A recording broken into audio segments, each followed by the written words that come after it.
What's good, everybody, man? How all my basketball fans doing out there, man? I'm so excited today. Y'all know what day it is. It's Free Smoke Saturday.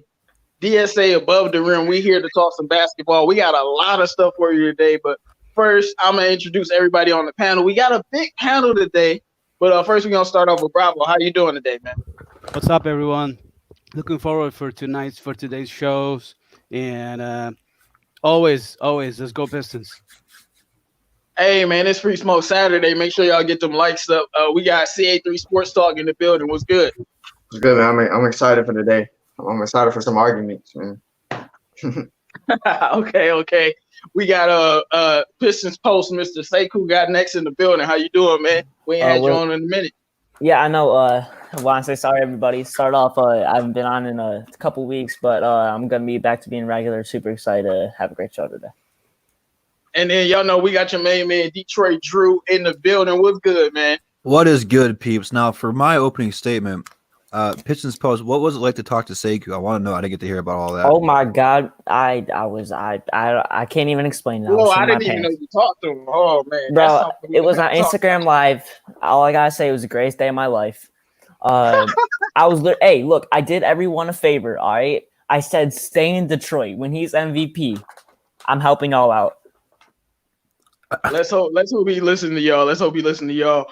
We got your main man's Nomis Jay in the building. What's good, man? What's good, everybody? Back in the building. I know I was missing last week, but let's get it going. I already know it's about to be some known prejudice going today, so let's get to it. Yes, sir.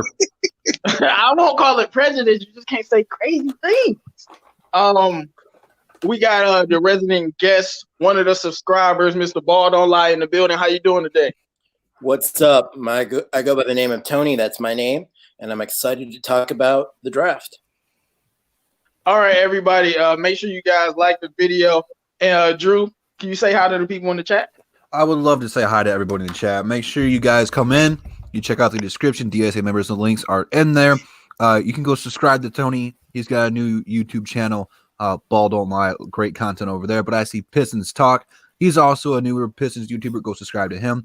I see Kyle Webb. I see Little Crispy. It sounds like a bad rap name, but go for you, man. Micah's Gaming, D-Map Zoom, B-Ball, G Riot. Bravo, you're in the chat. Man, put some respect on his name. Hey, let's get it, man. Let's get it. Oh, what's good, y'all? So we got a nice show for y'all today. So before we get into the Pistons, we're going to start off with something very fun and exciting.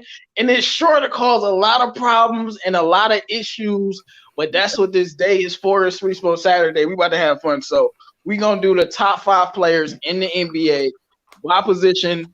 We talking about this year, and we can include last year. It depends on which narrative you want to use. So we're going to have some fun. And I ain't gonna start off with the best. We gonna start off with the boring people first. So let's start off with the centers. Okay. All right. So we gonna start off with you, Nomis. Who are your top 5 centers right now in order? My top 5 centers right now, as it would stand, it's still probably more likely starting off as Joel Embiid, and number 2 will go Joker. For number 3, right now, I think the way things are going, I had to still. I don't want to put him there, but I had to go with LaMarcus Aldridge. Huh? What? Joker, gotcha. See, No, that was a test the water move. Anyway, right there to see how the room was gonna react. Yeah, but nah, I'm putting Dre still at number 3. I'm Yes, still sir. putting Dre at number 3. No. 4 and 5 where it gets a little tricky. Now, I think as far as number 4, I really gotta go depending on who you define as a center. Because I was thinking that first of all they're using AD at center, but then I was like, no, they're probably using a power forward, and I got stuck. But so I was going to go ahead and put Vuse at number 4. Okay. Who? And Vucevic, the guy from Orlando. Nikola Vucevic, bro. Okay. Let him talk. Let him And talk. who at 5? number 5 will most definitely be. I'm going with the young guy from Miami. Bam. All right, Bam Adebayo. So apparently, no people are gonna have things to say about you putting Booch on the list. But we gonna move on. All right, Pistons post. Who is your top 5 centers? Top 5 centers. Number 1, Nikola. Number 2, Karl Anthony Towns. Number 3, Joel Embiid. Number 4, Dre. And number 5 can be either Rudy Gobert or LaMarcus Aldridge. Okay. I'm just glad that we got some Pistons players, former Pistons players making the list. Shows how bad our team is. But all right, Bravo. Who are your top 5 centers in the league today? I guess Bravo has left the building. But all right, CA3 Sports Star, who you got, man? So at number 1, I have Joel Embiid. Number 2, I have Nikola Jokic. At number 3, I have Karl Anthony Towns. Number 4, I have Bam Adebayo. And number 5, I have Drummond. All right. So you going with Cat at the center position. I see what you're doing there. All right, Drew, who do you got? Number 1, I got the guy from Philly, Embiid.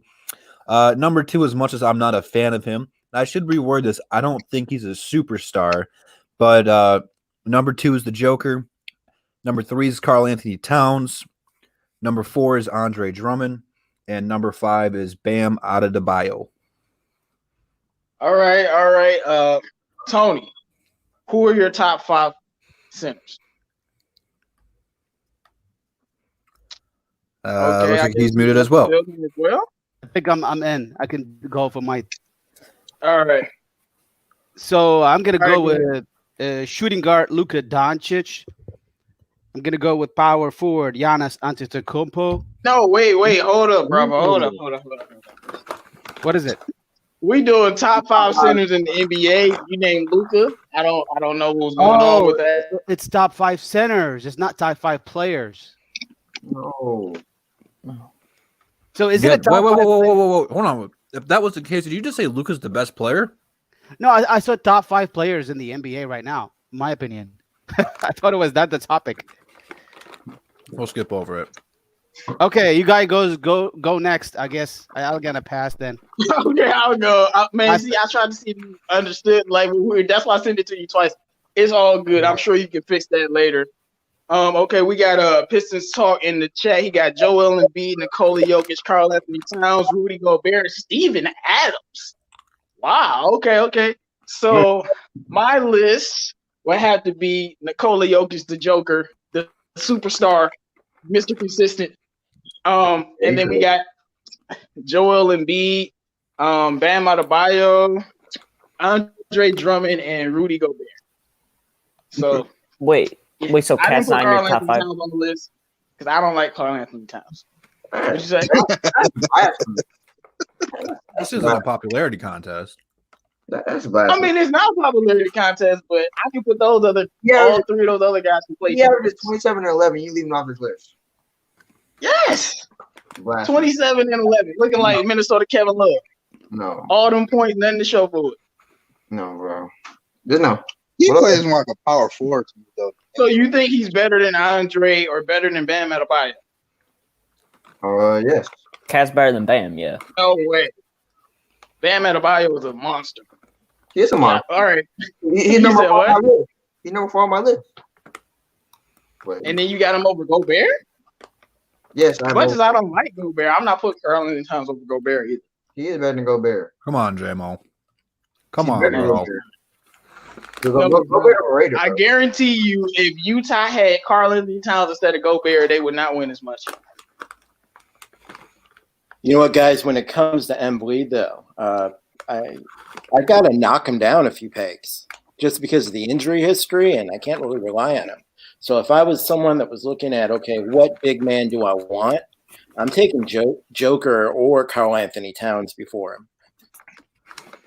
Okay. I mean, well, that's why I didn't have Embiid number 1.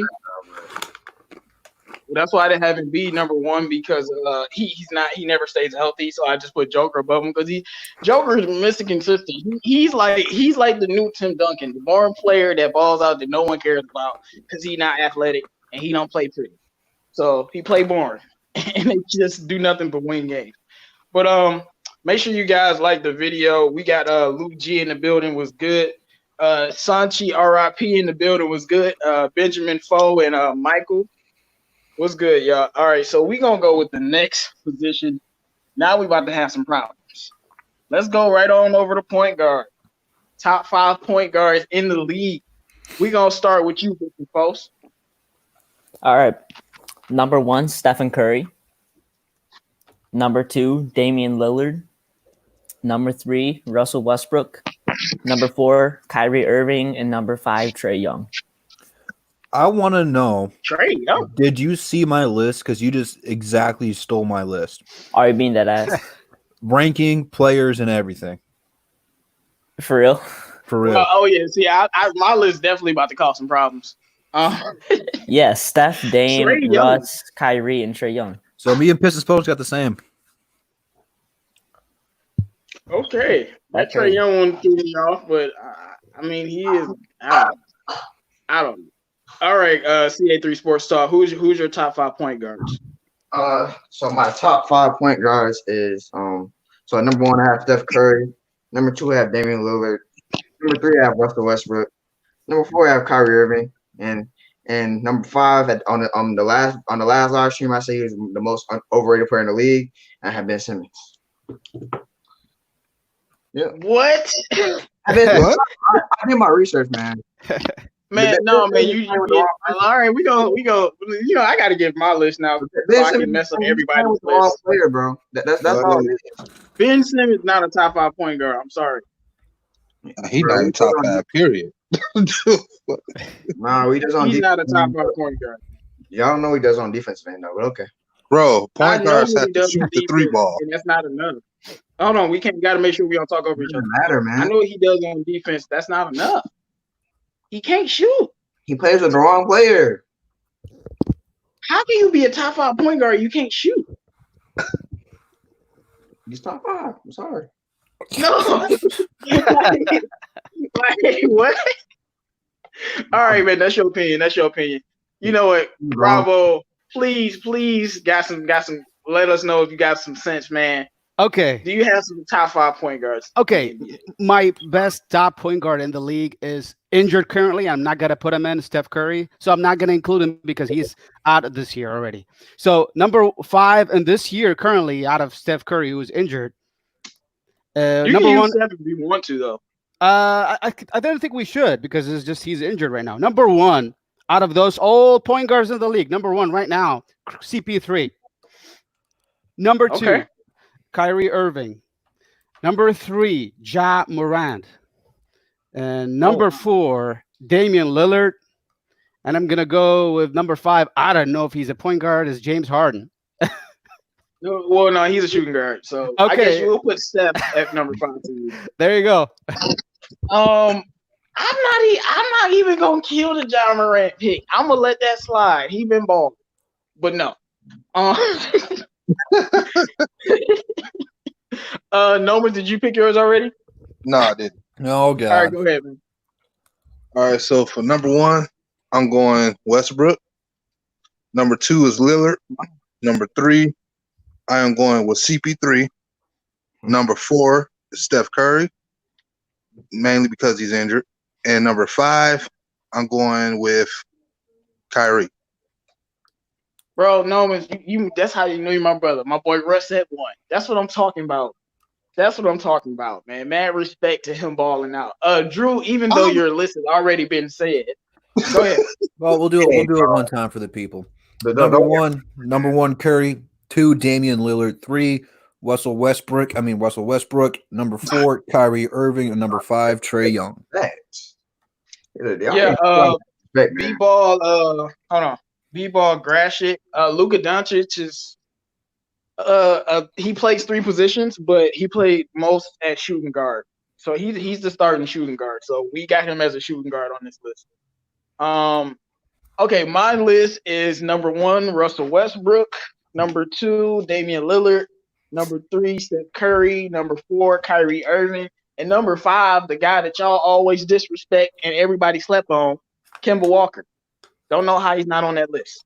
But That's very interesting, man. But the John Moran and the Ben Simmons picks. Okay, have fun with those. Yeah. Have fun with those. All right. What you about to say? I said Pistons Talk has like the same 5 players, but they're all of your list, but they're all like switched around. And I don't know how Russell Westbrook is number 4 on your list, bro. You must have not seen Russell Westbrook play this season. He's been balling. He almost made number 2 on my list. Yeah, I gave him number 1 because this year he's been unleashed. He looks better than he did in his MVP year, even though I really don't think that. But he looks equal to MVP Russ. No, because MVP Russ was like hitting game winners. Like he was doing crazy stuff. But no, he's been balling out. All right, so we can move on to the shooting guards now. I'm gonna just start off from the top of my shooting guard list. I got James Harden, number 1. I got Klay Thompson, number 2. Luka Doncic, number 3. Devin Booker, number 4. Donovan Mitchell, number 5. I'm sure it's so many good shooting guards. So I'm sure everybody's list is gonna be extremely different with those last 3 players. But I had to put Klay up there because to me, Klay is like the unsung hero of the last 5 years of basketball. This dude is the most cold-blooded killer. Big game Klay is what I call him. I'm not sure the Raptors win the championship. Klay had 37 and he was on fire. Do y'all really think he was going to stop making threes? I don't. So that dude is – and he's an elite defender, so that dude is pretty special. You forgot somebody, though, JMO. Devin Booker is underrated. You forgot somebody. I didn't forget anybody. Okay, when I say like I said, it's a lot of good shooting guards. But... All right. Hey, I'm telling you, I didn't forget anybody. It's a lot of good shooting guards, but I didn't put them on the list. Okay. All right, Bravo. Do you have your top 5 shooting guards? Luka Doncic, number 1. James Harden, number 2. I don't know if Jimmy Butler is considered a shooting guard. Is he? No, small forward. He's not shooting. Okay. CJ McCollum, Donovan Mitchell, and maybe it's hard for me to pick like a 5th one, but there's a lot of them. You're right. I mean, we can go with Klay Thompson pretty much right now because he's injured. Right. No, I like your list. I like your list. Got my boy Luka at 1. All right, Mr. Tony Ball Don't Lie. Who are your top 5 shooting guards? I have a question. Do you guys consider DeMar DeRozan more of a small forward or a shooting guard? He's a shooting guard. All right. Well, I've got him in my top 5. I have a lot of respect for the mid-range game, especially in the playoffs. So I'm going with Luka number 1. I think if I'm trying to put together a team, I'm thinking Luka is a guy that I can build a championship team around before I could build it around James Harden. Then I got James Harden number 2, Klay Thompson number 3. I've got Jimmy Butler number 4 because I love defense, and number 4 DeMar DeRozan because I believe in the playoffs you really need guys who in those clutch moments can get those 2-pointers in the mid range. So that's my okay. I got a lot to say about everything you just said. Wow. Jimmy Butler is a shooting guard, is a small forward. All right, that's why we had him. If you want to have him on your list, that's cool. Bump him. I meant to put Donovan Mitchell number 4. Sorry. All right. Also, you said you think you could build a championship team around Luka, but not James Harden. And I would just say that Luka hasn't won a playoff series yet. But we assume that he's just going to be better just because he's the new hot commodity. And James Harden has been in a lot of Western Conference Finals, even if he's lost. So I just don't know how people think he's just going to be better and he hasn't proven anything. But I think James Harden has the same thing going for him that Russell Westbrook does, and that they are – well, James Harden has this unique shot, but they're also both very much benefiting off of the era and off of being able to get those long rebounds because those big men getting rebounds down in the post isn't a thing anymore. So it kind of pads their stats a little bit. I think they're great, but I don't think that they're as great as kind of you get the impression of. I would just say Luka is like a worse version of James Harden right now. because he does the setbacks and everything too. But none of them play defense, yeah. and all they do is just shoot step backs and shit. Good point. All right, Nomis. Oh boy, You're up, man. I'm going.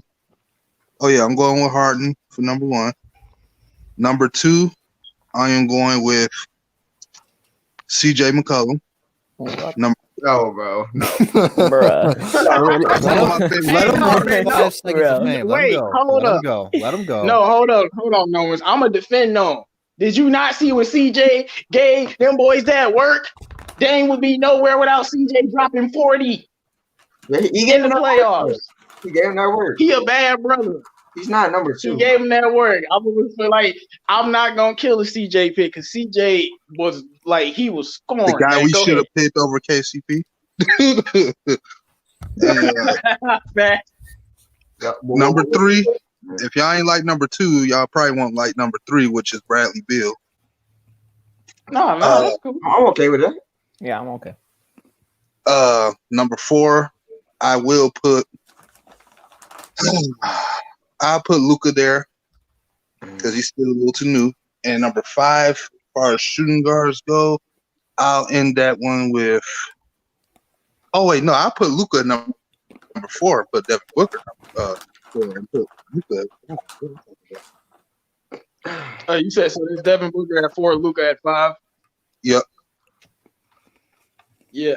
I don't know. B-ball Grashit Harden wasn't number 1 in deflections. It was Drew Holiday, according to what I know. But he was up there. I think he was like number 1 in deflections like last year or something. But that's not, man. He's not a good defensive player. Make sure you guys like the video and drop some of your top point guards, your top small forwards, your top shooting guards. I want to see some of your guys' list. All right, so Drew, you said I forgot somebody. I said I did. Mm-hmm. So let's see what your list is. Well, let me start off by saying this, since I did not know that we were considering 2 years ago, and I did not consider that Luka was a shooting guard, not a small forward. So my list did change, and the sacrificial lamb for that was Zach LaVine. He missed the cut because of these circumstances. But my top 5 goes like this: James Harden, Klay Thompson, Luka, Devin Booker, and Bradley Beal.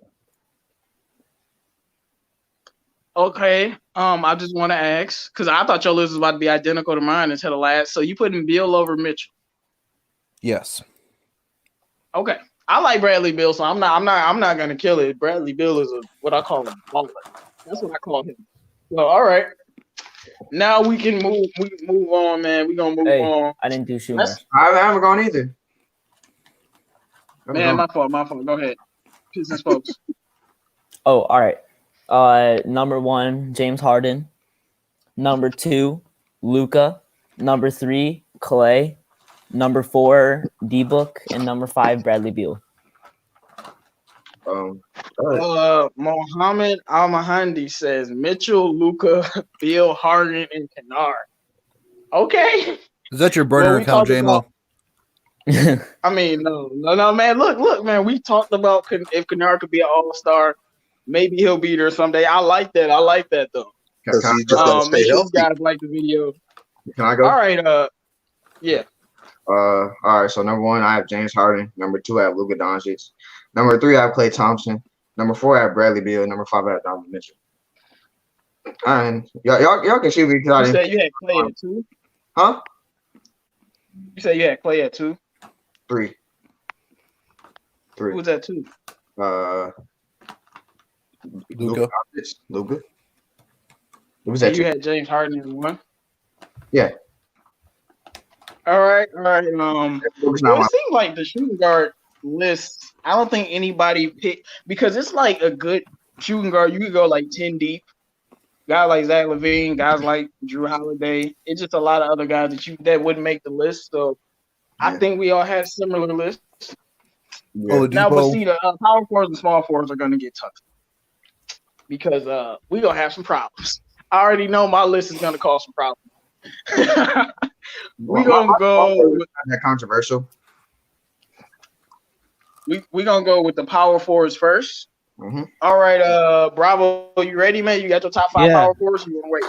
right. I got the top 5 power forwards, my opinion. Number 1, Zion Williamson. Whoa. We knew this What? was already. Oh my god. That is insane. All right, number Hey, 2. hold on, guys. Hold on, guys. Alright. What did I just say? Hold on. Alright. I overrated him last week, and this week I made him power forward. Alright. Look, All right, Zion Williamson, number 1. Number 2, Giannis Antetokounmpo. Bro, you're lying, dude. Alright. Okay, hey, number man, 3. Zion. Look, man. I said power forwards and small forwards was going to cause a lot of problems, and he started the problems. Apparently, let's keep it going. Zion, Giannis. Number 3, I'm gonna go Pascal Siakam. Number 4, if he is in the top and his relative and 100% healthy, I'm gonna put number 4 as Blake Griffin if he is healthy. Alright. Okay. Number 5, I don't know. Number 5, I'm gonna go with Bojan Bogdanovic. All right, look, I'm gonna do Bravo a favor and replace Bojan Bogdanovic with AD and just call it a day. Oh my god. He That's didn't all even good. he didn't even put AD in there. Because he's a center, I thought. I thought that he was was a center. Touch No, and AD Noma's ain't a list. center. AD is I thought straight he's a up power center. I put forward. him on my center, but I took him off because I didn't really. Oh no, provide- AD is a power forward. So Yes, that's all good. straight power forward. All right. I mean, he plays center sometimes, but very rare. No, I mean he's a tweener. That's why I said we got a lot of positionless basketball, Yeah, 'cause which is why we tried to Giannis- establish which players that we putting where. So, you know, if AD isn't on your list only because you have him as a center, then that's cool. But if he was just not on your list, that would be bad. You have Zion at 1, and then my only problem with Zion at 1 is you got Giannis right above him, and Giannis is like a better version of Zion. So Are we calling Giannis a power forward though, or are we calling him a small forward? yeah, No, That's- power no, forward. we call him a power forward. All right, let me It's do a this. hate. It's a hate. That's why. Oh yeah, I forgot you don't like Giannis. I did forget. I forgot. Okay, that makes sense. That's cool. I don't know Hey why. man, he's a Pistons fan, holding it down for the Bucks. We don't like them. We don't like the Bucks over here. All right, man. Since that caused a lot of issues, let's go, Nomus. What you got? All right, so I'm going with AD. Then I'm going with Giannis. Then for number 3, I am going to go with Blake Griffin. Number 4, I am going with Draymond.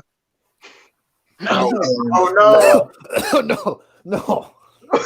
That- He don't You talking about Draymond Green that sets the tone for the Golden State Warriors for the big 3? Heck yeah. brother, but no, man. Let him talk. Let Gnome I talk. Let mean, him hey defend man, himself. Draymond's a bad brother, dog. He is. Go ahead, Gnome. And number 5, I will be going with. Okay, now this I always struggle when I get to 5. Oh, my. But who do I want as my top 5 power forward?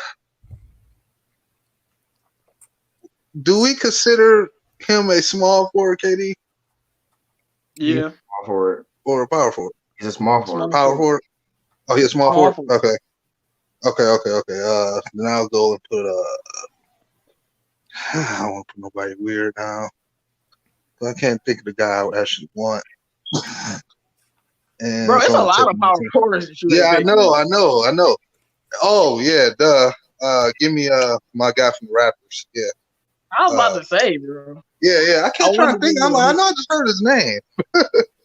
Yeah, Pascal Siakam. All right. Yeah. All right. What's good? We got Vast Star Win in the building. Make sure you guys like that video. All right, Tony, who are your top 5 power forwards? I got Giannis number 1. That's a no-brainer. yeah. Do we consider Anthony Davis a power forward? Yes, we do. yeah. I got Anthony Davis number 2. I got Siakam number 3. I got Blake Griffin number 4. And number 5, because I didn't get to do my centers, I believe in him, Christian Wood. Go ahead and do your centers. Go ahead. Well, I had that list. Let me find. Okay, I had Joker number 1. Then I have Towns. Then I have Embiid because the injury history. Then I have Gobert. Then I had Christian Wood number 5. Okay. So Christian Wood over Drummond and Bam Adebayo. Absolutely. Okay. Even though I think he's a power forward though, but He's definitely he's a a power forward. tweener. You could be either. He's So, 20. He's a tweener. All right. No, I don't got no issues with that. Okay, Drew. Well, I had Kevin Love on this list until we said Giannis was a power forward. So my list goes. Yeah, I did. I'm not proud of it. Giannis Antetokounmpo, Anthony Davis, Siakam, Blake Griffin, and Kristaps Porzingis running it out. Okay. So I must say, when I was making my list, I didn't expect a lot of y'all to put Blake Griffin on this list. I thought because he didn't play. I mean, even though we're going back to 2 years, so even if the player didn't play this year, so I didn't think y'all were going to give him that love. I know this is a Pistons. We talk Pistons. You know, this is what this show is about. But a lot of people hate on Blake Griffin, so I'm surprised he's in a lot of your lists, and he's not. And he's like top 4, top 3. This is really impressive, man. Blake kind of had his best season of his career with us. Let's just hope he can do that again, so we can trade him. Ain't that right? Fact. Whoa. One thing What really helped me though is seeing Arnie Kander praise Blake Griffin and say that he's fully confident he's going to return to what he was last season. So I believe Arnie Kander. It's a revenge season for him. Well, Okay. well, I believe Blake Griffin. I've seen a lot of NBA players from different teams, and he's one of the hardest working players in the league. And that's not me saying that because he's on our team. That's facts. So I know he's going to come back with some motivation. Yeah. And he needed that year off. I said he should have never been playing. I'm like, he's injured, and I can tell. And then he ended up getting hurt. So it's good. Like I said, he'll bounce back, give you like 22. Get traded. I know sometimes I come across a little hard on him, but like when it came to him and Dre, the reason why I did kind of want that unit to work because it's like, yo, the Pistons don't never really have anybody, and we have 2 guys we can put it on top 5 list if you want to consider that. So it's like now one of them gone, and all you guys Blake, we at least still have somebody there you could actually respect. So it's like, yeah, I know I'm hard on him, but I do still love the player at the same time. Like, Yeah. You know what, though? On a permanent basis in the fourth quarter, though, when we're talking about point guards, I would take Derrick Rose in the last minutes of the game before a lot of the guys that we put in our top 5. I don't know. Who got what guys? I'm curious. What guys? I don't know. I have to go back and look. I was about to say because I know we had Dame, Kyrie, Kimba, Trae Young, Westbrook. Yeah. I think CP3 was one. I would take Rose over CP3. If we're talking about the NBA Finals, I'm going to go with Rose. Bad knee versus bad knee. Anybody else would take you funny? Anybody else would take Derrick Rose in the clutch over CP3? No. They're different. It's not. I don't know if I like that though because Derrick Rose is a scorer looking to get his shot off, and when he's in the rhythm, if he's feeling it, you go Derrick Rose. But CP3 is looking to get his teammates involved and doing whatever. So I mean, I think CP3 is more of a effect because you don't know if he's going to pass or shoot or do whatever. He can do it all. So Derrick Rose got the ball. He's going to do an ISO and drive towards the rim. Yeah, it's predictable. So what you're saying is CP3 has more abilities, making him more versatile. So it's hard to choose. But I want to say I didn't see CP3 win many games with that mid-range jumper. So that's an interesting topic. But all right, CP3 on to Dennis Schroeder too, which is quick. Yeah, I mean he has a shot too. Go ahead, CP3. We're your power forward. Quick disclaimer though, Blake Griffin is not my list. The only reason why is because his injuries just kill me. Like I really can't rely on him because of his injury. But I think he's top 5 when healthy for sure. But let's get into my list. Number 1 is Giannis. Number 2 is AD. Number 3 is Pascal Siakam. Number 4, I really don't like this guy like that, but I'm just being objective. I have Jason Tatum on my list at number 4. And then number 5, I have DeMontis Sabonis. Where's no Zion? No hate? No love? No, but we all love Zion. Look, before we on my list though, bro. Yeah, we just talked about it before we did the show. Zion, look, I think he's a superstar already, but he only played 30 games. So I can't do it. That's why I wouldn't put Ja Morant on this list either. Like, I'm not putting rookies on a list like this, even when you're otherworldly like Zion was. So did everybody go? Yeah. All right, so I'm gonna give my list. I got Giannis number 1. Anthony Davis number 2. Mm-hmm. I got Siakam number 3. And just like Carl said, I can't stand this dude. I really don't like him. Plays on the team that I hate the most in the league, but Jason Tatum at 4. And then I got Blake Griffin at 5. I like that. So we pretty much had identical lists except for number 5. yeah, man, you disrespectful to Blake, dog. Look, man, Like, I just can't trust his knees, bro. I don't care. Embiid is on all of our lists. This dude played 30 games a season. You know what? I'm gonna make a huge argument. I think Bojan Bogdanovic is better than Tatum. Tatum is overrated. Oh my God. I'm not gonna argue. Hey, I'm not the weird guy guy. Nah, bro. Yeah, whatever. First of all, I just want to know. Hey, man, I don't know, man. Bogdanovic is not. I'm not. Look, if you want Tatum, cool. Bogdanovic, are we gonna forget how nice this dude is? nah, but Bogdanovich is nice, bro. I've seen him make I've seen him make one of the most impressive shots I've seen this season. This man made a 3 on like 3 people for the game. Like, yeah, I was watching it. It broke my heart. I was watching the game. I saw the game live too. I was like, dang. Yeah, that's one of the most impressive shots. And like I said, I seen Bogdanovic score 37 against the Cavs, dog. Yeah, I've seen him ball out, so I'm not gonna kill that. A lot of people are not gonna agree with you in the slightest, though. But I'm not gonna kill that because Bogdanovic can really, really play the game of basketball. He's a bad brother. I would love to have him on our squad. He's a piston killer. But all right, last but certainly not least, and I'm sure it's gonna be some crazy stuff. I guarantee you, my list will upset some people. But I guarantee it because we don't know if we're gonna put KD on the list. Some people don't have KD on the list. Some people do. Wow. So it's just gonna be fun. So we're gonna start with you Pistons folks. Who are your top 5 small forwards right now? Number 1, LeBron. Number 2, KD, if we're counting him. Number 3, Kawhi. Number 4, Jason Tatum, and number 5, Jimmy Butler. Wait. Why is Jason Tatum? You got Tatum in your small forward list? Yeah. Okay, whatever. All right, Nomis. What are your top 5 small forwards? Okay, so I got LeBron James, Kawhi Leonard. Number 3 would be KD, if you still consider him a small forward. And you got Jimmy Butler, number 4. Then number 5, I would go with 5. Number 5 will be probably. I want to make sure I end this on a good note.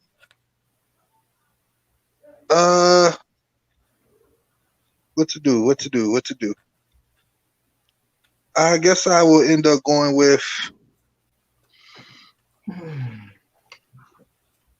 I'll go with somebody young. I'll put Ingram on there. Bro, no, it's me and you. We right here today, bro. I knew you was gonna say that. We right here today, bro. We right here, dog. I'm telling you, we right here. All right, CA3 Sports Talk, man. Who are your top 5 small forwards? My top 5 small forward. And this is like when I made this list, I kind of went off of. I based it a lot off of what I saw this year. So number 1, I have Kawhi Leonard over LeBron James. It's just because when Kawhi Leonard went against LeBron James, I think Kawhi got the best of him. And I'm the biggest LeBron fan in this chat right now. And I think, you know they got a better team, right? Yes, but I feel like when they went head to head, I thought Kawhi got the best of them. Did you see the third game? Huh? Did you see the third game? Yes, I saw the third game. I saw the first game too. Well, LeBron went No, I saw that shot where he hit the fadeaway in his face. I know that. All right, man. I'm just saying. Wow. No, but what I'm saying, I'm not gonna kill you here, MVP. It just, I just feel like when they went head to head, I felt like Kawhi edged him out barely though. But it was hard to make that 1-2. Because I could have put LeBron there easily. Number 2, I have LeBron. Number 3, I have KD, just because of injuries. And then number 4, I have Jimmy Butler. And then number 5, I have Paul George. The reason why I have Jimmy Butler over Paul George is because I rely on Jimmy Butler more because of his injury. Because he's not quite as injury prone as Paul George is. That's why. Well, if I'm being honest with you, I'm taking Jimmy Butler over Paul George 10 times out of 10. I'm sorry. Like, I'm sorry, Jimmy Butler is a dog. Paul George will crumble in the biggest moment. Sorry. Like, that's why I can't believe in the Clippers. Because that's why I can't believe in the Clippers. Because I'm like, what's gonna happen when Paul George start playing like Paul George, George Paul? Like, what y'all gonna do? But anyway, all right, Tony, who are your top 5 small forwards? Well, number 1, I have Tony Snell. Just kidding. I have LeBron James, and then I'm basically mirroring Nomis, and I got Kawhi. Then I have Kevin Durant. Then I have Jimmy Butler. Then I was kind of wrestling over it, but I took Brandon Ingram over Chris Middleton because I just feel like Ingram, if I wanted a guy that'd be my number 1 guy between those two, I'm going to go with Ingram. So those are my 5. Oh, I'm loving the Brandon Ingram love over here, man. I'm loving it. Yeah, I was putting Brandon Ingram at 5. I was close. Dude was averaging 30, bro. Like, it depends. All right, Drew, top 5. I got the King, LeBron James. I got the Kawhi Leonard. And then outside of that, these guys can be interchanged. Hopefully number 5 can jump up there and become number 3 or 4 pretty soon. But I'm going Paul George, Jimmy Butler, and then Brandon Ingram.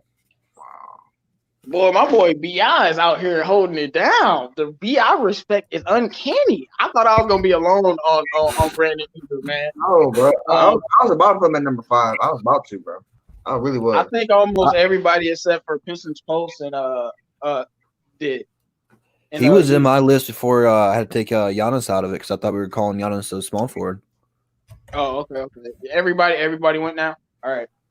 So my list kind of is basically looks very much like Domit's list.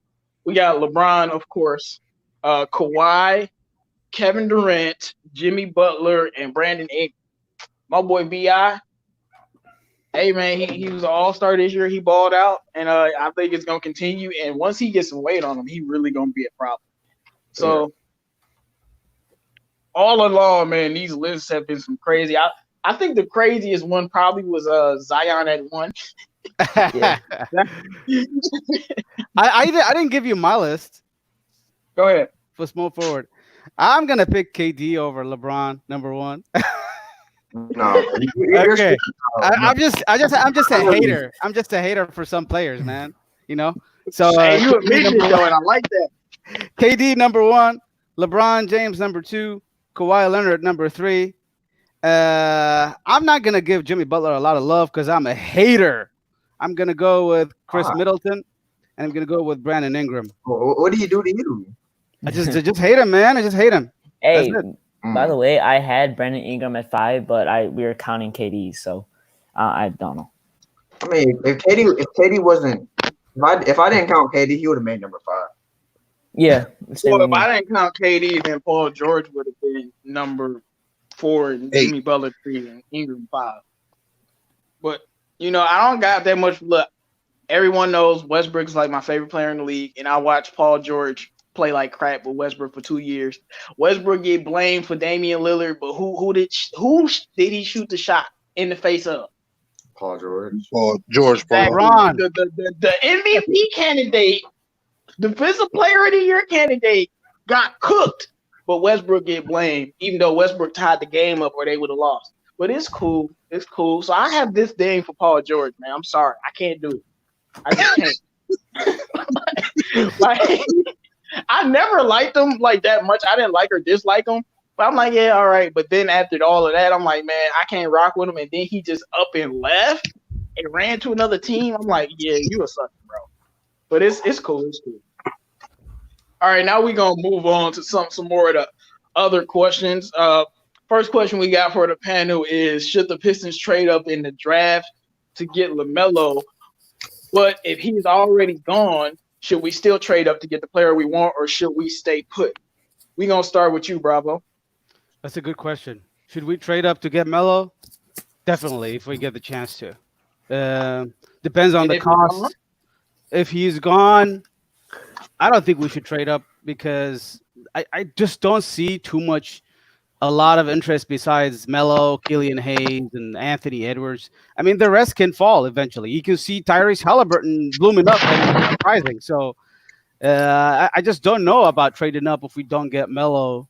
That's the guy I would trade up for. All right. We're gonna push it to UCA3 Sports Talk. Should the Pistons trade up to get Melo?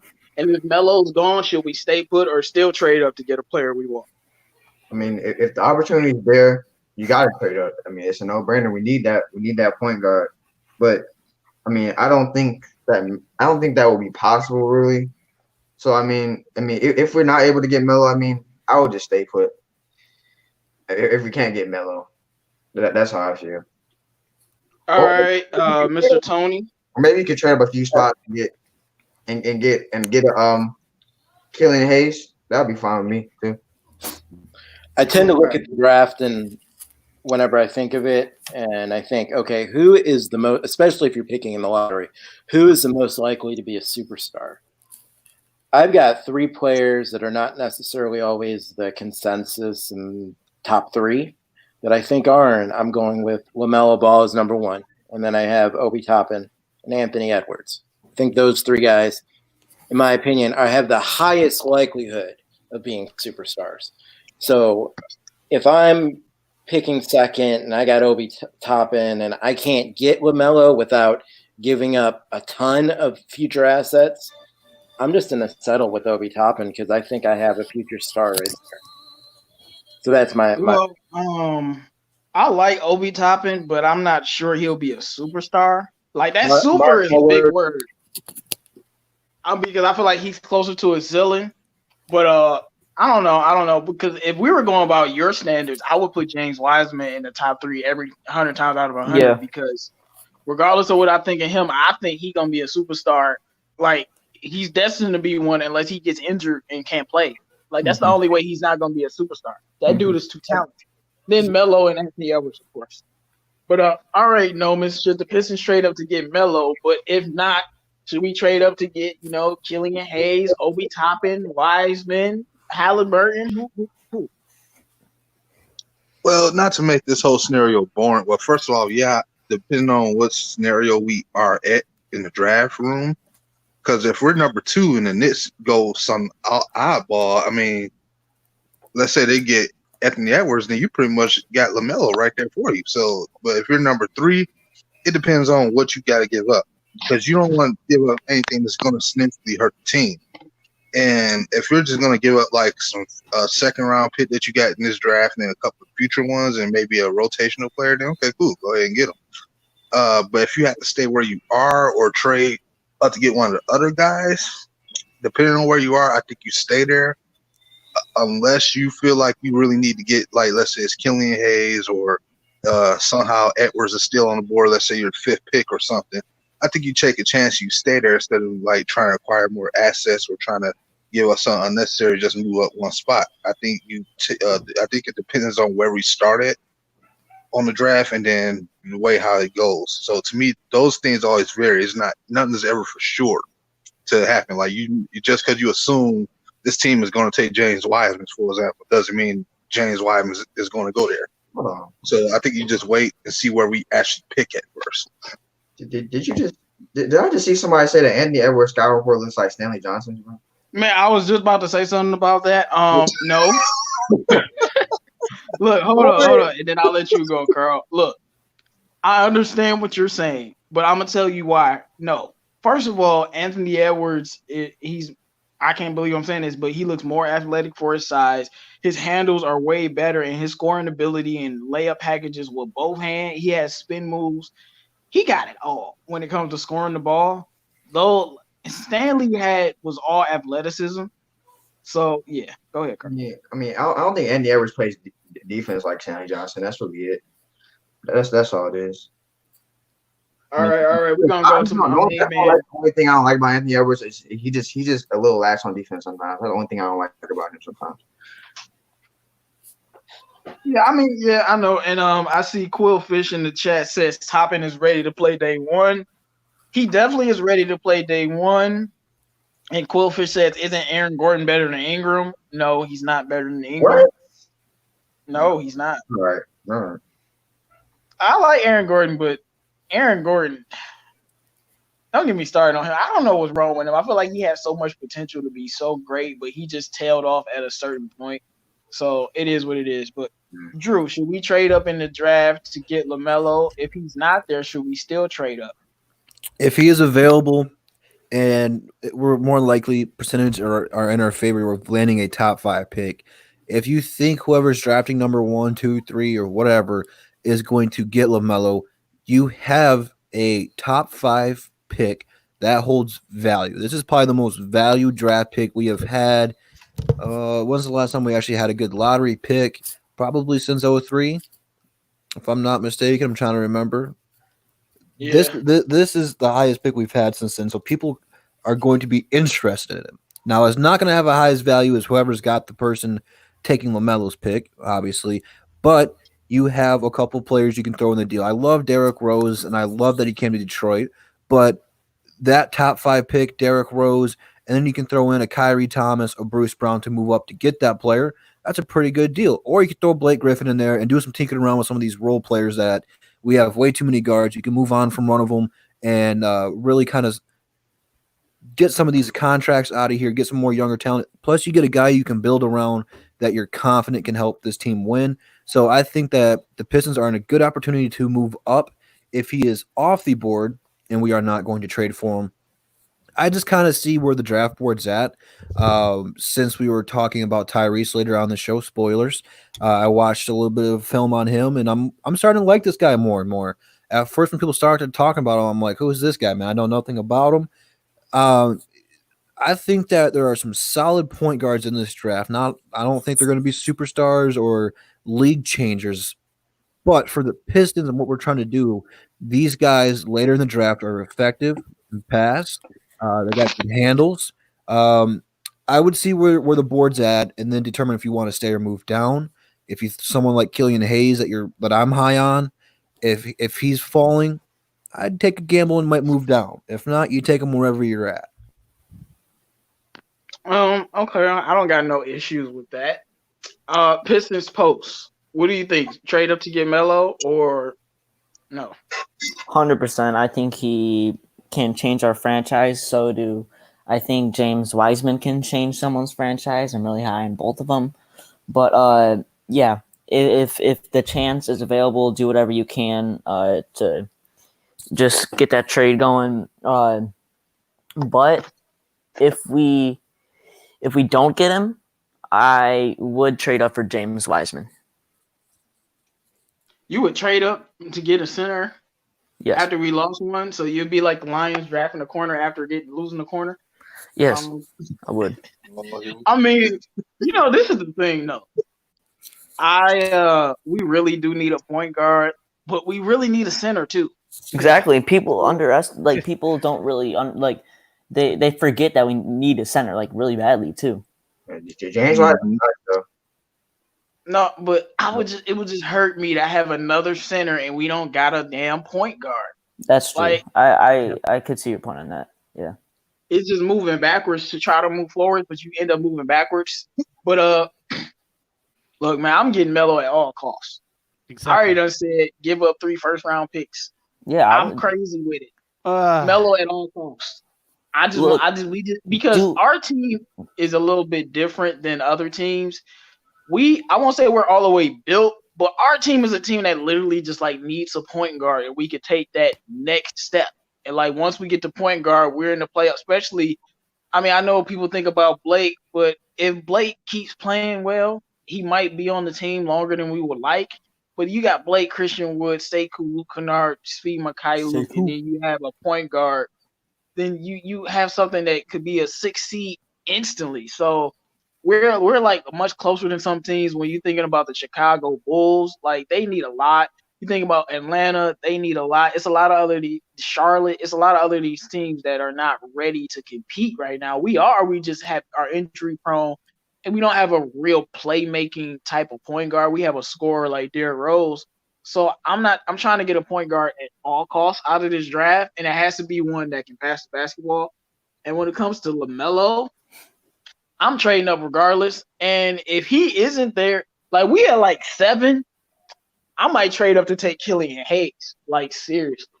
because I'm not very confident that he's gonna fall to us. Like we could be at like 7 or 8, and then I'm trading up to take Killian Hayes. I'll trade up for a point guard. I'm not trading up for Obi Toppin. I'm not trading up for James Wiseman. I'm not trading up for Danny Avdia. Like I'm not trading up for none of these people. Like, I'm just not doing it. But okay, so hold on, let me read some comments real quick. B-Ball Grasher says Anthony Edwards will only be 19 when the season starts and is a bucket. You can't help off of him. Yeah, I love him a lot. Benjamin Foe says the Suns needed a center and now they missed out on Luka and Ice Trey. Exactly my point. DeAndre Ayton is very, very good. Bagley, no situation. But we know how good Ayton is. Ayton's good, but you did not get Luka or Trey Young or something. Like, you know what I'm saying? And that's the same way I am. Like, Wiseman is going to be very solid. We know this, but you cannot pass up on that point guard. We got Benjamin in the building. What up, though? He said, I feel bad for the Bulls. They get the 8th pick every year. Well, so do we. We don't never get the top lottery pick.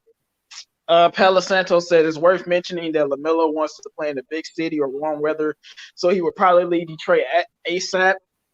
Pele Santos, it also be worth mentioning that LaMelo's trainer is from Detroit, and LaMelo has been in Detroit very recently, playing here and hooping and doing a lot of things here. So a lot of players say they don't want to go. Lonzo, for damn sure, didn't want to go to New Orleans. Look at him now. So it is what it is. You go wherever they put you, and we gotta be a little bit positive and thinking people are just gonna leave our team just because we Detroit, we the Pistons. Oh, they gonna leave. There's no way they'll stay.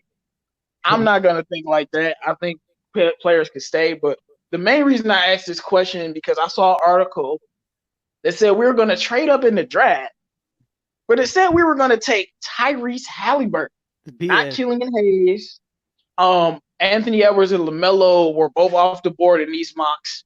But it said we were going to trade up to take Halliburton. And I'm like, really? That's the guy we're going to trade up to number 4 overall and get. But it seems that a lot of people are high on him. So my question for the panel is Tyrese Halliburton a good fit for the Pistons? What do you think for him? What do you think of him if we drafted him? So we're going to start off with you, Pistons folks. Well, I definitely don't think he's worth the 4th pick. I'm not saying he's not a really valuable player and a good, but I just feel like his cons just need a lot of work. I mean, I hate his jump shot. It's very slow, but like, I don't think I would trade up to the number 4 spot for him. If he falls somewhere at like 8 to 10, 8 to 11 range, I'll take him, but I think 4 is way, way too early for him. Okay. What about you, Nomis? Is Tyrese Halliburton worth trading up for? Is he the right fit? What do you think he could bring to the team? What do you think about this player? I don't know about trading up for because we had to consider the season ended early. We didn't get a chance to see the Sweet 16 and none of that stuff. So my thing is, everybody in this draft seems like they have something they need to work on, including LaMelo. With Tyrese, I do think he is a very good fit for the Pistons because he's not afraid to share the basketball. He's a point guard that doesn't have to be so ball dominant. Like, he does have a lot of stuff he has to work on. It's not just a jump shot. Those screens have to be better too. I do feel like those bigs could have helped him out better on the screens, but it's either way. He still needs to shoot better. He does have a lot of smarts to play the position though, and that's almost feels like the way he's when you take away the shooting and his form of shooting, when you look at everything else about him, he does have that Piston style of point guard we need. He even has the length, even not afraid to play on defense as well. I like the player. I don't know about number 4 overall though, but that's a toss up. I'll say this much. Let's say we are 7 or 8, and especially if the main guys we've been talking about are gone, oh yeah, I'm taking him. But when you take him, you have to understand, Dwayne Casey, that you need to help him fix his jump shot, Dwayne Casey. That you have to put him in the right position to succeed, Dwayne Casey. And that's as far as, I'm going to go with it. It's just a toss-up. I'm not trading up right now because there's not enough evidence. And I'll be crazy to trade up just because somebody is saying that, oh, he's high regarded, but I do like the player. I think he's smart and coachable. But, yeah, I ain't going to take too long. Well, speaking on changing his jump shot, I think LaMelo needs to change his jump shot. But Right. LaMelo he has way more of an offensive game, so he's one of them offensive players. He don't really have to shoot the ball well to be effective. Yeah, But yeah. Halliburton's a little bit different. Like so I'm just saying it's not just Halliburton that needs work. Like I think LaMelo needs to tweak his jump shot a little bit. But that's just because the NBA is just a little bit different.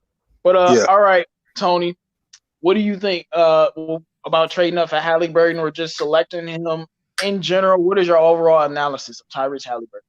I am not trading up for anybody except LaMelo Ball. Or maybe if we fall, I would trade up for Killian Hayes. Nobody else.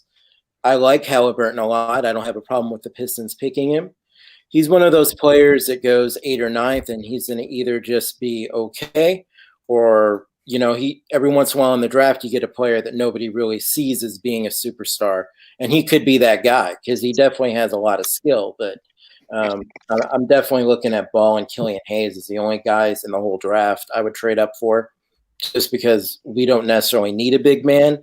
And I actually feel comfortable with Christian Wood at center in the modern NBA and Sekou at power forward. I mean, I would be totally fine with that. And you just get some bigger guys off the bench. So I'm not really hung up on getting a big man either.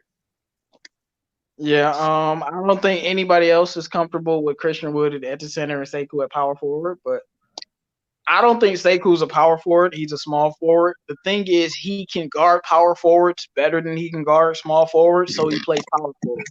It's just like in the NBA, most of the time you are who you can guard. And Christian Wood at center is a nightmare on defense. He'll be a problem on offense, but I don't like trading offense for offense. Because, he had, 32 points against Embiid, but Embiid had 30 and 14, and we lost. So I don't know about that, but very interesting to hear about. There's only a few centers like that, though. I mean, like if you look at the majority of the league, he's bigger than a lot of the guys that contenders are starting at center. So I don't totally bigger than who? And you can get a defensive force off the bench, though. Not really, because it's not even about center. Right. He's a power forward that can rotate at center at times. But the thing is, it's not even just how big he is. He's not really – he can play defense, but he can't guard bigger centers that are strong. It's a little rough for him out there. And I think, like, even with Montrezl Harrell, like, I think he's a little bit shorter than Wood, but you can tell this guy can defend and rim protect. Christian Wood will be kind of iffy there. Like, he'll have his moments where he's really good, but he'll have a lot of moments as like, well, we got to get him out that fast for real. And I feel like if you get a hard-nosed center, really with Christian Wood, he should be, especially if we do trade Blake Griffin because he's healthy and we actually get a package for him, he's really our starting four for the future, if anything. Well, that brings up a question about Sekou, though, because if we have Christian Wood starting at power forward, I know you guys are saying small forward for Sekou, but when I was watching him last year, he seemed a lot more comfortable working in the post and taking those lobs. And he just seems like if he's out, on the wing trying to take jump shots, that shit's going to kill his whole game. I think he's a power forward. Well, that's the thing. What small forwards stay out on the wing and shoot jump shots? That's not how small forwards play. They initiate, they slash, they attack, and they post up. And when you saw Sekou having his beginning breakout game, like when he was playing really well, he was playing a small forward and he was playing like a small forward. And then Dwayne Casey, because we had Sweet Mikhailuk, decided to put the shooter at small forward, and then you had Sekou playing all out of position. You had Thonmaker, Christian Wood, and then you had Sekou, but then you had Sekou playing small forward and power forward. It's just Sekou is a natural small forward. He's just a big body. He's very athletic. You don't if Sekou was gonna play small forward, you don't need Christian Wood. He can go. And my thing is, if you're not putting Blake at center, you're not putting Christian Wood at center because they're the same player. Blake might be better and he might even be stronger. But if you wouldn't put Blake Griffin at center, you would not put Christian Wood at center. Like that, I don't think that would be good. But Sekou, that's why I have a problem with Dwayne Casey. He's playing out of position. Exactly. He's supposed to play small forward. He's always supposed to be a small forward. So the reason why you see power forward Sekou is because Casey is playing him that way because he's trying to protect him.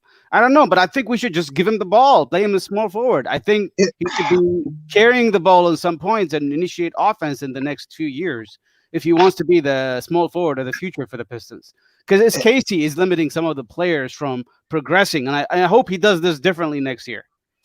yeah, because I'm not gonna Yeah, lie. that's been my biggest gripe is Dwayne Casey plays favorites and he destroys our players. Go ahead, Norman. I think a No, part I of was gonna say I'm not trying to compare Sekou to anybody we had in the past, but basically Sekou is getting the Stanley Johnson treatment to a certain extent. You're trying to make him do stuff off the rip that he shouldn't be doing, and it's like you can't just sit him and turn him into Tony Snell or Reggie Bullock. The guy is a motion scorer. Like his shot still has to develop a little bit more, but you gotta give him groove first to get that going. He's young. You just can't just make him come out and just play extremely off ball and then expect him, and then you got him literally coming out saying like, "Yo, I need to be put in a situation where I can succeed." You basically got him literally come out saying that, and that's kind of what scares me about whoever we get in this draft. Like if we get LaMelo Ball, LaMelo jump shot is going to change, not because Dwayne Casey, it's going to be because of him. Because I don't see like that. Like if you look at what Lonzo did, Lonzo changed his jumper on his own. Luke Trash Walton didn't do it. Helping with that was all Lonzo, and that's what the thing is about Casey. Like he's not going to help take these guys to that level. I'm not seeing it right now. So, well, do you guys? I'm sorry. Do you guys think that Sekou and Luke Kennard can actually be the players that they're supposed to be? Not only under Casey, but also next to Blake Griffin, who's basically a very ball dominant player. Yes, but that's why we've been screaming for a point guard. Because you have I know we don't got Lonzo, y'all know I love Lonzo. But if we had Lonzo, we wouldn't be going through none of this. Everybody be playing their position, and Blake will play the Zion role, Sekou will play the Ingram role, and then Luke Kennard would be JJ Redick. And it would be running smoothly. That's why you need Killian Hayes or LaMelo to calm all of that down. And as Blake gets older, he's going to become less ball dominant. I brought this up on the last Above the Rim is I know y'all love Christian Wood, but he needs to be coming off the bench backing up Blake Griffin. Unless you're going to put him at center to be exposed. And unless you get a real center. And that's the thing. That's why we need a point guard so bad, because a point guard gets rid of all of this, lets everybody establish their roles. We know Derrick Rose is a scorer, but when he's out there, he's running the show. Luke is running to the wing. Sekou's running in transition, and Christian Wood and Andre are in the post where they're supposed to be. So I got a lot of problems with Dwayne Casey and his development of players because, I just – Tony, I don't think Blake is a long-term plan for the Pistons. It's just a matter of when he's going to be traded. So you can't just talk. I mean, I don't know if it's right to talk about Kennard and Sekou with top of with Blake. I don't see Blake staying here for too long. I think it's just a matter of when he's going to be traded. You'll see that. No, he'll be out by the time his contract is up. But maybe. We haven't heard from you in a while, man. So what do you think about Halliburton and trading up to get him? And do you think he's a good fit for the Pistons? I just want to know, how do we go from that topic to talking about Christian Wood, Sekou, and Blake Griffin? That was just. Hey, I want to comment on Sekou. Because he said, because Bardo Live said that he would play Christian Wood at center and Sekou at power forward. And that's what I was like, I don't know about that. I just come back. Everything's going to hell. I'm gone for 5 minutes. The show goes everywhere. Well, Sekou's got next. Go ahead. I'll let you go ahead real quick, then I'll go. Yeah, but JMO was speaking straight facts. When Sekou, when you saw Sekou going off in those early games, he was used in transition. He was isolated at the top of the key. Him versus another player. He'll get to the paint. He'll post up. JMO said exactly what he's best at, and when you try to make him something he's not, it's not going to work out. But when you let Sekou be Sekou in those beginning games, you saw what he could do. So Sekou is a small forward, and that's what he's always going to be. Christian Wood can't play center. Yeah, I'm going to just throw this on top. Look at how the way the Grand Rapids drive coach plays him. Y'all remember he got sent back down to Grand Rapids, had 37. He had 37 in a game winner. Like, he because he let plays him like a Sekou be small forward. Sekou. Man, Tony Tyndall is not a bad coach at all. He's a good for the Grand Rapids. Yeah, but all right, go ahead, Drew. So back to the draft and Tyrese. No, we're not going to trade up to the 4th spot to get him. That would just be the most remedial thing you could do. However, if we do get screwed over by the lottery, say we fall to 7 or 8, and he's available, I will not be upset if we take him. Now, I am going to do a film study if YouTube allows me to kick me off again. That was stupid. But from what I've seen from him, man, his passing vision and just awareness of his teammates are remarkable. He knows where they're supposed to be. He finds creative ways to give him the ball. He doesn't really scream super duper athleticism to me. I think in the NBA he's gonna have a hard time getting past some of the quicker guards in the league. But I mean, that's kind of a common problem. The worst thing I've seen from him is his jump shot. Boy, oh boy, that jump shot needs some work. It goes down for him. At the end of the day, that's all I care about. But it is not pretty. I mean, it's a combination of like Lonzo and Sean Marion or something. Like, it's not It's pretty. nothing like Lonzo's shot, bro. Well, in the comparison of it's not pretty. His shot from the left side, like his shot, it just looked like a grandma shooting, bro. Like, it's in slow motion. It looks like someone like just picked 2 random 2K animations and just threw them together and said, all right, here's my jump shot, bro. I mean, if it works for him, that's all I care about. I think that he's going to need a few years underneath his belt to get a rhythm, to get better. That's pretty much the case for most of these guys outside the top 3. I would not be mad if we get him with like the 7th or 8th pick. He's got potential. He could be pretty good. Now, the reason I brought this up because the article said we was going to trade up, and I was like, we're going to trade up and take Halliburton at 4, and we're not going to take Killian Hayes. That's what you're telling me. Now, my analysis on Halliburton is, the thing is about his jump shot is very slow. It's a nasty looking motion, but it goes in. He's a 41% 3-point shooter, 43 first year, 41 his last year. And I mean, he shows up and get big games. One of his best games was against Michigan, had 25. They lost though, but because it's Michigan. More like 42 though, because 41.9, like 42%. Really? Yes, bro. But and I think he does have very good vision. I like his passing abilities. I mean, he's okay in transition, but my problems with him is his ball handling is average, but he knows how to move. And man, this guy doesn't have that athleticism that jumps off the screen. And this is my thing. I'm not a guy that hinges on athleticism for point guards. But when you don't have athleticism, you need something else. I'll give you examples. Like LaMelo and Killian Hayes are not the most athletic point guards. Like Anthony Edwards is way more athletic. Even the guys, Ja Morant, more athletic. Lonzo's an athletic point guard. But LaMelo and Killian Hayes are not athletic, but this is what they have. Killian Hayes is different from Melo, where he has what I call a smoothness to his game. And he allows him to stop and do a lot of headzies and do a lot of basketball moves to score. And he's just really smooth and he has speed. LaMelo is very crafty, and he gets that craftiness because he has his ball handling skills and he has his layup package. When I'm looking at Halliburton, he doesn't have that smoothness, doesn't have that high speed, and doesn't have the handles to make him crafty. So it leads me to believe that he's going to have to do a lot of work on improving his game. And I could see him like just being more of a spot-up shooter that can pass the ball a little bit different. So, I mean, I wouldn't be mad if we picked him, but if we pick him over Killian Hayes, I would be furious. So that's what I think about it. But all right, Bravo. Yeah. Let's see your little chart. Let's see what you think about this player.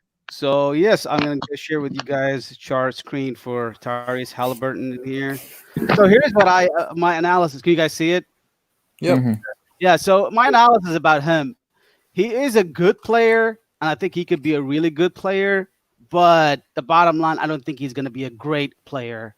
So this guy is, I'm going to talk about his age is 22, he's 6'5", and I heard on some website, and I read in some website, wingspan of 7.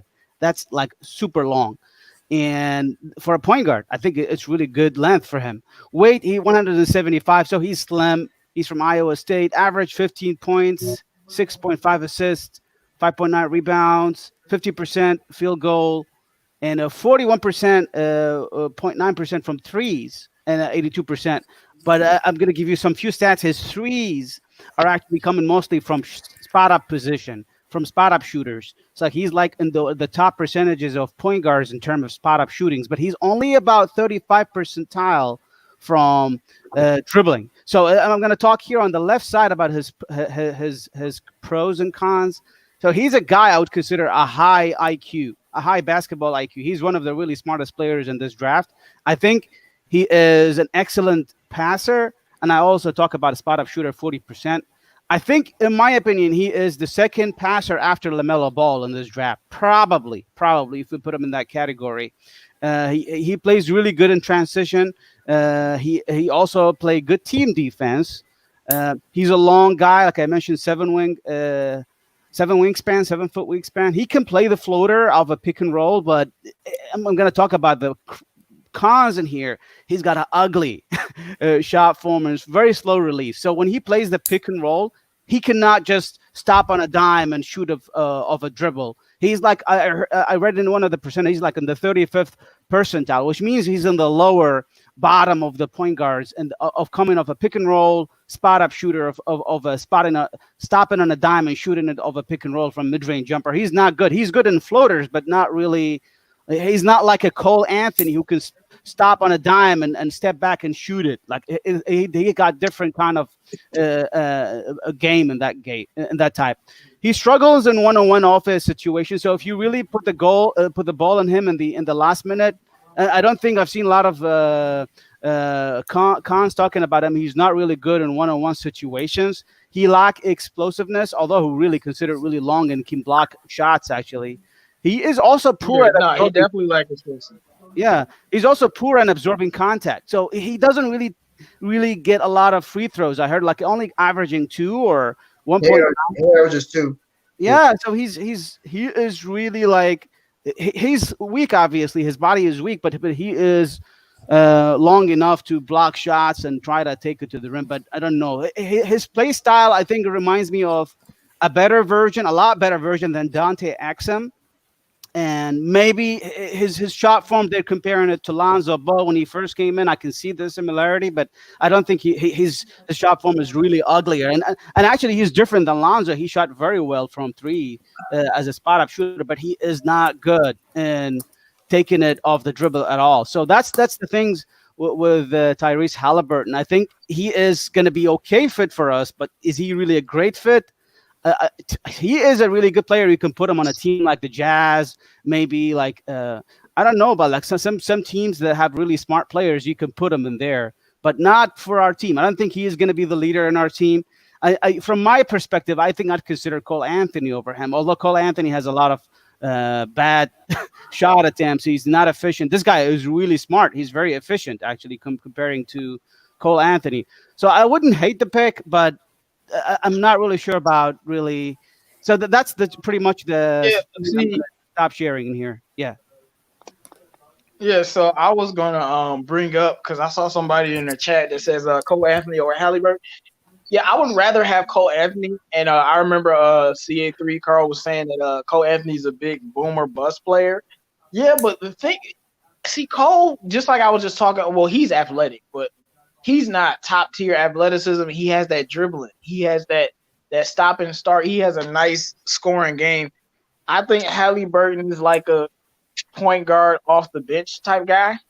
I don't think he's going to be like a perennial all-star. He can make a couple all-star games, but I'm not really that high on his ceiling. And he played 2 years. So if you compare his first year to Cole Anthony and LaMelo and Killian Hayes, and all these other guys, that it just doesn't stack up. I do like his defense, but I need Killian Hayes. Like I would rather have. I know Obi Toppin don't fit this team because we got Blake and Christian Wood, but I would rather have Obi Toppin just because I'm taking the talent. Yeah, like, I want the talent. Then a guy like that. I just think Blake will be gone in a couple years, so I think it'll be okay. It will be okay. But you got Christian Wood. Yeah, you're right.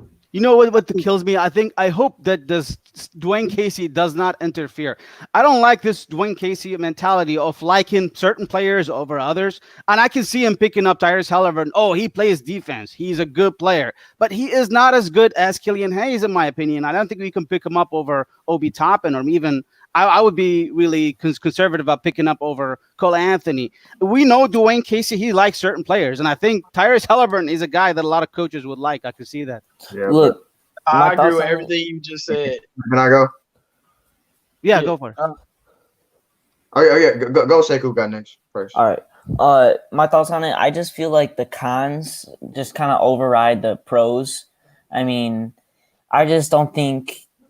I don't know. I'm not super high on his ceiling. I think he could be helpful for his team, but I feel like I would take the chance on Cole Anthony. So you feel like he's not really lottery pick worthy? I'm not saying that. I'm just saying I don't think he's gonna change his franchise around. I don't think he's gonna. I don't know. You know what I'm saying? Yeah, see, like, I understand most fans and everybody on the panel, we would rather take a chance on Melo and he'll be a bust. Take a chance on Cole Anthony, he'd be a bust. Take a chance on Killian Hayes and he'd be a bust. Then get Halliburton and he just be all right. Yeah, like, that's what I'm saying. Yeah. Like, they're gonna be like, really?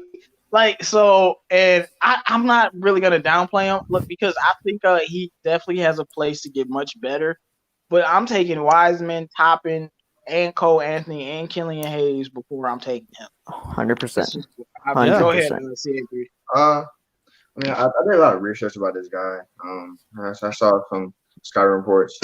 My thing is, I mean, I think he's a very safe pick. Like, I wouldn't mind taking him at like 8, but I just don't see him being, you know, like Pistons post say. I don't see how he's gonna change around this franchise. I mean, he's really nothing really stands out. Like, he does a lot of stuff decent to good, but there's nothing really that really just like stands out. Oh, he's gonna be this superstar. Yeah, that's what I'm trying to say. And I wouldn't. And I compared him to Killian Hayes and LaMelo Ball. He just doesn't. To me, it's just no brainer that Killian Hayes and LaMelo Ball are clearly the better choices, because Killian Hayes has they just do. I feel they just have a way higher ceiling than him, just when it comes to everything. But I would take Cole Anthony over him. While I think Halliburton is probably a safer pick than Cole Anthony, I would pick Cole Anthony because I feel like he has way more potential. Because I think if Cole Anthony gets it all together, he can be a really good player if he just corrects everything. You know, that if he just corrects everything, you know, and I just feel like Halliburton, he's going to be at the most. He's going to be maybe an average to above average starting point guard. That's why. But I like his vision. I love his vision. I love that he can. I think he has a lot of potential. I think he can do it on both ends. You know, because I think he averaged like 3 steals in college this year. I mean, 2.5. I mean, I rounded up, but okay. Hey, I'm doing you the same way. Yeah, I rounded you up too. Like, I mean, I think he has a lot of potential on both ends. He just doesn't have a high ceiling, and I think I don't like his aggressiveness sometimes. I feel like he doesn't play too aggressive enough sometimes. I feel like, and yeah, that's really it. I just don't really. He's just a safe pick to me. Like, I just don't. Yeah. Not really. He's not really a high ceiling pick. That's the only thing I don't like about him. Like where the Pistons are right now, I just feel like I would, like J-Mo said, I would way rather take a chance on a Cole Anthony instead of take that safe pick that might not change the franchise around, because we need that franchise player right now. And I feel like if we get that one player, maybe Cole Anthony can be it. I may be wrong. He might be a bust. But I'm saying if he can, live up to the hype, he can turn this franchise around, and we could be going to playoffs every year. And I just feel like with Halliburton, I don't feel that we could be doing that. Yeah, see, it seems like we're all saying he doesn't have the it factor. Yeah, you don't need the it factor to be great, but it helps with a lot of players. Well, I'm gonna say this: a point guard need the it factor. Let me switch that. Maybe other positions. But a point guard, you got to be like, there's something special I see in him. Mm-hmm. Because if you're trying to have a franchise point guard, And yeah, it doesn't say that, but it doesn't mean that he can't develop into that. So we'll see. Um, moving on to the next topic. Speed Luke, who I hyped up from day one, said we stole him from the Lakers because we traded him for Reggie Bullock. He got some more playing time because he's one of Dwayne Casey's favorites. And I just want to ask the panel, is Speed due for a breakout season? And you got to take in that everybody coming back healthy and what's going on. So we're going to start off with you, Drew. Yeah, I think he had a pretty good season this year, to be honest with you. I don't think that too many people, obviously not anyone on the panel or anything in the chat, but who are just kind of casual Pistons fans who, like many of us, have trouble pronouncing his actual name, thought he was going to be any good since we traded away Reggie Bullock to get him. I believe we traded, was it a second included for him too, I do believe? Or was it just Reggie trade up? Either way, it doesn't matter. He played pretty well in the absence of Luke Kennard. He played well off the bench. In this league, you have to give players, especially young players, opportunities. And he got a lot of opportunities this year. He's going to go into the offseason knowing what he needs to do going into this upcoming season. I think just the combination of having a player like Luke Kennard who have similar attributes, similar skill sets, different players, but both need to do the same thing, and that's score the basketball, shoot the three, space the floor. I think with those two guys right there, they're going to work together, man. We need to get this point guard situation worked out so that way both Kennard and Mykhailiuk can thrive and get the ball in the right position. But with you have a player like Christian Wood and Derrick Rose that make the defenses collapse in the paint to take away their looks that way, he gets a lot of open looks in the corner at the top of the key, and it's only going to continue as this team stays healthy and builds chemistry. So I think he's got a good foundation to build off from. Learn from it, get better, learn your weaknesses. He made a lot of turnovers this year. I think he needs to cut down on that. Don't be surprised if there's a summer league that he's out there playing point guard to increase those skill sets. But if he limits the turnovers, if he gets more comfortable with handling the ball, man, watch out because he is going to be a very fun player to watch. No doubt about that. Everyone in the chat, B-Ball Grasher says everybody might hook up at Rico and Hines doesn't mean much, referring to Svi and LaMelo playing together in the summer. We know about Killian Hayes and Seku's connection, so we'll see about that. If you haven't liked the video already, make sure you like the video and drop your comments about what you think about Halliburton and what do you think about Svi Mykhailiuk's potential. Well, on Svi, I like Svi a lot. And my main issues with him is I do feel like he needs to play point guard more. He just has to get used to it. But it's creating a shot off the dribble and shooting a contested shot in somebody's face. I don't think he can really do that yet. A lot of his stuff is either spot up or he gets a chance in transition or he can do a dribble, side step back, or just a dribble, little step in and then shoot. Stuff that's easier. But if you got a good defender right in your face, you can't just sauce him up, with the dribbling skills and then hit a shot in his face. Luke Kennard can do that. And I feel like Svi can be as good as possible. So I want him and Luke I want them to be our white Splash Brothers. Yes, I said it. Caucasian Splash Brothers. Right. I need them to be that. I mean, they won't be what Clay is on defense, but I think they could be because look, it's a lot of teams where you be like, well, how will you defend that and how would you guard that? Like, if you got, let's say, Kyrie Irving and Trae Young in the backcourt, you're like, they ain't gonna play no defense, but who guarding them? You see what I'm saying? Hey, so, J-Mo. Dame and CJ, yeah. You want to hear some good news? What? For you? So this is from Pistons Palace. This is from their Instagram. It's a quote from Dwayne Casey, and it says, Luke Kennard was scheduled to play the next game before the season was suspended. So Luke's healthy, man. Well, that's not for me. I already knew he was healthy. It's the haters that were like, oh no, man, he wouldn't have played. I'm like, if the season would have kept going, he would have played. But it's good to hear about Luke's health. But with Svi, I just need him to be a little bit better. Like I said, I want him and Luke to be on the court, and you just got to put defenders around him. You have Sekou out there to play defense.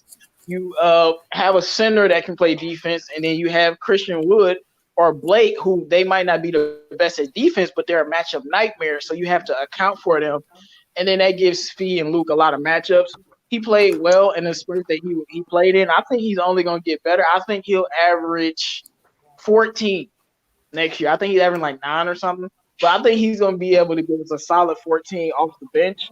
And I don't know what else he'll be able to do, but I think he's going to be very, very solid. All right, Nomis, what do you think about Sweet? I agree with both of you. Okay. I agree with both of y'all, man, what y'all had to say about him. I was actually very high on him myself when we traded for him. I'm like, oh, yeah, this guy's going to be good. Obviously, we see what he has to work on. I mean, shooting, even if off the off-ball situation, like, that should only get better. Like, it ain't no way he going to regress in that. The dude's too talented. I think what they need to do with him, though, when it comes to summer league, is where you put him at point guard, let him do the same thing he's been doing. Have him do different assignments during the offseason. Have him show more passes. Have him penetrate more with his dribbles and try to play with more strength. You know, have him build more strength in the offseason. You know, give him some workouts where he can build some strength so he can penetrate and finish better on some of those plays. I feel like he had opportunities where he could have did it, but you know, it didn't work out the way he probably wanted to. So build strength and just clean up on the stuff that you're struggling with. I think he'll be a very good player. I think defensively he'll get a lot better. With combo him and Luke Kennard together, that is sick. The level of shooting that you're going to get from him is mind blowing. But without a doubt, I think it's going to go down really well. But it depends on how well we choose to develop the talent properly and help fix up the problems that they may or may not have. So it's like, yeah, I believe he can get better, but will the team or the organization help allow him to do that too? Hey man, we on the same wavelength. Now I got a question for the panel before I move on to Tony. If the season starts back, do y'all want Luke Kennard playing? I mean, I'm talking about draft position because we'll win more games if he's playing. No.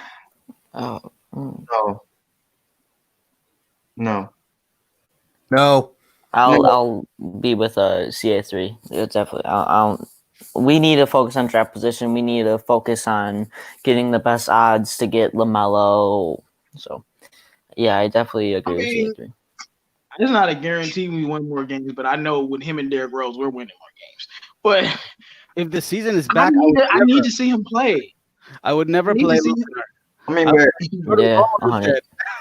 we need to lose, man. Play, man. We need to lose. Get some reps. I mean, but I wouldn't mind him playing like a limited amount of games. Just play him 20 minutes. That way he can't do that. Just to get his feet wet, because you don't want him to to come in the next season and just like without playing any games at all. You know what I'm saying? You also have to take into consideration you don't even know when next season is going to start. You're right. You have to play him while you can. Yeah, go ahead. So, I mean, that's my thought on it. And when it comes to Svi, though, the thing I think Nomis had hit on was his defense. He thinks his defense is going to improve. I think that is going to be the key on whether or not you're looking at a guy who's going to have a third-year breakout season, if he's going to get a lot of minutes or not, especially when you have Kyrie Thomas, who the Pistons were really high on. They traded a couple of second-round picks for him, and he's a guy who can shoot. He has some playmaking skills, and he can also play defense better than Luke Kennard or Svi at this point, as far as we know. We believe he can anyway. So I do think there's a lot of talent there at the shooting guard position, a lot of young players he's going to have to contend with to get those minutes, and defense is going to be the key. Well, if we're going by defense, that means Bruce Brown playing 30 minutes a night. Oh, that's because, Dwayne Casey, man, Casey will put Bruce Brown. I swear, man, Dwayne Casey be on his deathbed like, put Bruce Brown in, man. He play defense. Yeah, but point guard. I'm good. If you put him at point guard, I'm good. Going to be third string point guard. No, I was about to say I don't want Bruce. Well, third string, yes, but second string, I don't want him playing point guard. I want him to be a shooting guard that can make plays, but you're a shooting guard. Drew Holiday, if he had an amazing career, maybe he'll be Drew. Because Drew is not a point guard at all. He's a shooting guard, but he can make plays. But he's a shooting guard. Same thing with Bruce Brown. But all right, Bravo. Dwayne Casey be playing Langston Galloway. What are you talking about? Oh yeah, he do. Oh, I can't stand that. You know I hate Langston Galloway. Bro, Langston Galloway is wet, dude. He is trash. But Bravo, what do you think about Svi and his potential? Man, I think I like Svi the most out of our young guys right now. Coming up, the rising stars in last year. I think his development is as good as Christian Wood. Christian Wood is a little bit more vet than them, but I think Svi made a lot of already improvement in his game. I think I'm surprised that Casey played him a lot this year than last year, so I'm really happy for him. I think the ceiling is unlimited for this guy. I think he can be like a huge improvement next year if he just really can stop on a dime and shoot the mid-range jumper. I think he can do it, but I don't know why Casey doesn't let him shoot like take off the pick and roll and then shoot it off the mid-range jumper. Svi can do it. I'm sure he can knock it down. But Casey doesn't let him do this. And I don't know why, because he's trying to play the three instead. Some of the things, if he does a little bit of tweaking in his game, I think it's just because of Casey. And I think he would be a huge difference for him. I think pick and roll game is really good for him if he can, like I mentioned, mid-range jumper, avoid turnover of the ball so much. I think he can make a good, really improvement in passing game and ball handling. But he's already there. I think his ball handling is as good as Bruce Brown. I don't know why people I think Bruce Brown is overrated sometimes as a playmaker. Svi is really good. Look, man, I know everyone doesn't watch every single video I put out, and some people might be new to me. But when we got Svi, I said this dude need to be playing point guard. Said the same thing about Luke Kennard. Because when you have the ability to shoot and you can actually dribble and you have vision. So I've seen Svi make some passes where I'm like, bro, that was Svi. And I've seen before this is when he was a rookie playing with the Lakers, and he was making some of these passes. And I'm like, some passes that you're not expecting a role player to just make it. You open your eyes a little bit like, what? And Luke Kennard, we know he can make plays. So, but my thing with Svi is I don't think he got that much better. I think he just got opportunity. That's why he had all those turnovers with all of his handles and stuff, because he just kept doing the same thing he always was doing. And Dwayne Casey finally put him out on the court, so we was able to see what he does. That's why I think he has a lot of turnovers, because he wasn't used to playing that many minutes in the NBA. But CA3, analysis on Svi, will he have a breakout year? I think if he's given the opportunity, I think he could have a breakout year. I love his potential, especially in a league where there's a lot of emphasis on the 3-point shot. I think he could really be a great player for us. I like, and I feel just like you said, James, I feel like he could be a point guard, if he develops, I guess if he develops more handle, it just becomes more confident at the point guard position. And, I remember watching, I think I saw like his best game this season live. And I was very impressed with what I saw. I feel like he could get better. Maybe he could get better off the dribble. But I like what I saw. I think he can have a breakout season, and I hope he gets the opportunity like he got this year. Looking in the chat, B-Ball Graduate said Casey might not be perfect, but who will be better? Mark Jackson, sometimes you just have to set what you have as good as it gets. That's a complete loser mentality. Our coach is average. That's just how that we ain't gonna get no better than that. No, there's always a better coach. There's plenty of college coaches out. No, Dwayne Casey, Mark Jackson off the top of my head. As long as there's a lot of them. Kenny Atkinson, it's a lot of solid coaches. Even Kenny Atkinson. I'll even say David Black. I'll take David Black back. Like, I'm not a no. PD Sports in the building was good. We got Quillfish. He says Luke and Svi are not point guards, especially Luke. Svi can fill in that point guard, but he's not one. Well, Luke averaged 4 assists this year. I think both of them can play point, man. I do too. And when I say play point, I don't mean they're gonna be Lonzo or CP3. I mean they can average 5 assists a game, both of them, because they can play make because they have all the skills. You know, there are some very skilled basketball players that have a lot of skills, and I definitely think Luke and Svi have vision. Because I'm watching if Kennard's playmaking is coming off of because he's a shooter and he gets double teamed and he just throws it, or is he driving to the rim and actually making a play like point guards do? And I think they both do that as separately. It's just I want them playing point because we got Bruce playing point, and this is not a Bruce attack video or anything like that. It's just I personally feel they have more talent at doing what Bruce is doing. So they should do it more. It's simple as that. Bruce has his own niche, being a hustle guy, playing defense, being a dog, not backing down, being athletic. Needs to work on that. That's what he needs to work on. So straight up. Pistons folks, did you go already? No, I haven't, but Go ahead. yeah, Svi, he's a great player I don't know how high his ceiling is, but I know in the long run he can be a great player for his franchise. He's a really good shooter. If you use him right, and you get the right point guard for him, if you run plays for him, if you execute him correctly, he can be very useful, and he could be a deadly shooter for any team. You're gonna have to worry about him. You're gonna have to worry about him basically, and I think he will have a breakout year. I think he already was having one, and I think he's just gonna improve even more. So, yeah, man, my dream scenario was to have a center. And you got Seawood, Sekou, and then you got Luke and a point guard, and then you got Svi replacing Luke off the bench. And it just be a deadly squad. And then when you need to play defense, you bring you just replace that basically you replace Luke with Svi. You don't lose anything. And if you need defense, replace them with Bruce. You still got Sekou out there. You still got Christian Wood out there. Whoever is our new center, you have him out there, and then you have our point guard. I think we got a lot of building blocks and pieces. We just need the coaching to get them together, and we need a floor general. I know we sound like a broken record, but if we don't have a point guard to run this show, we're going to look like the Bulls do.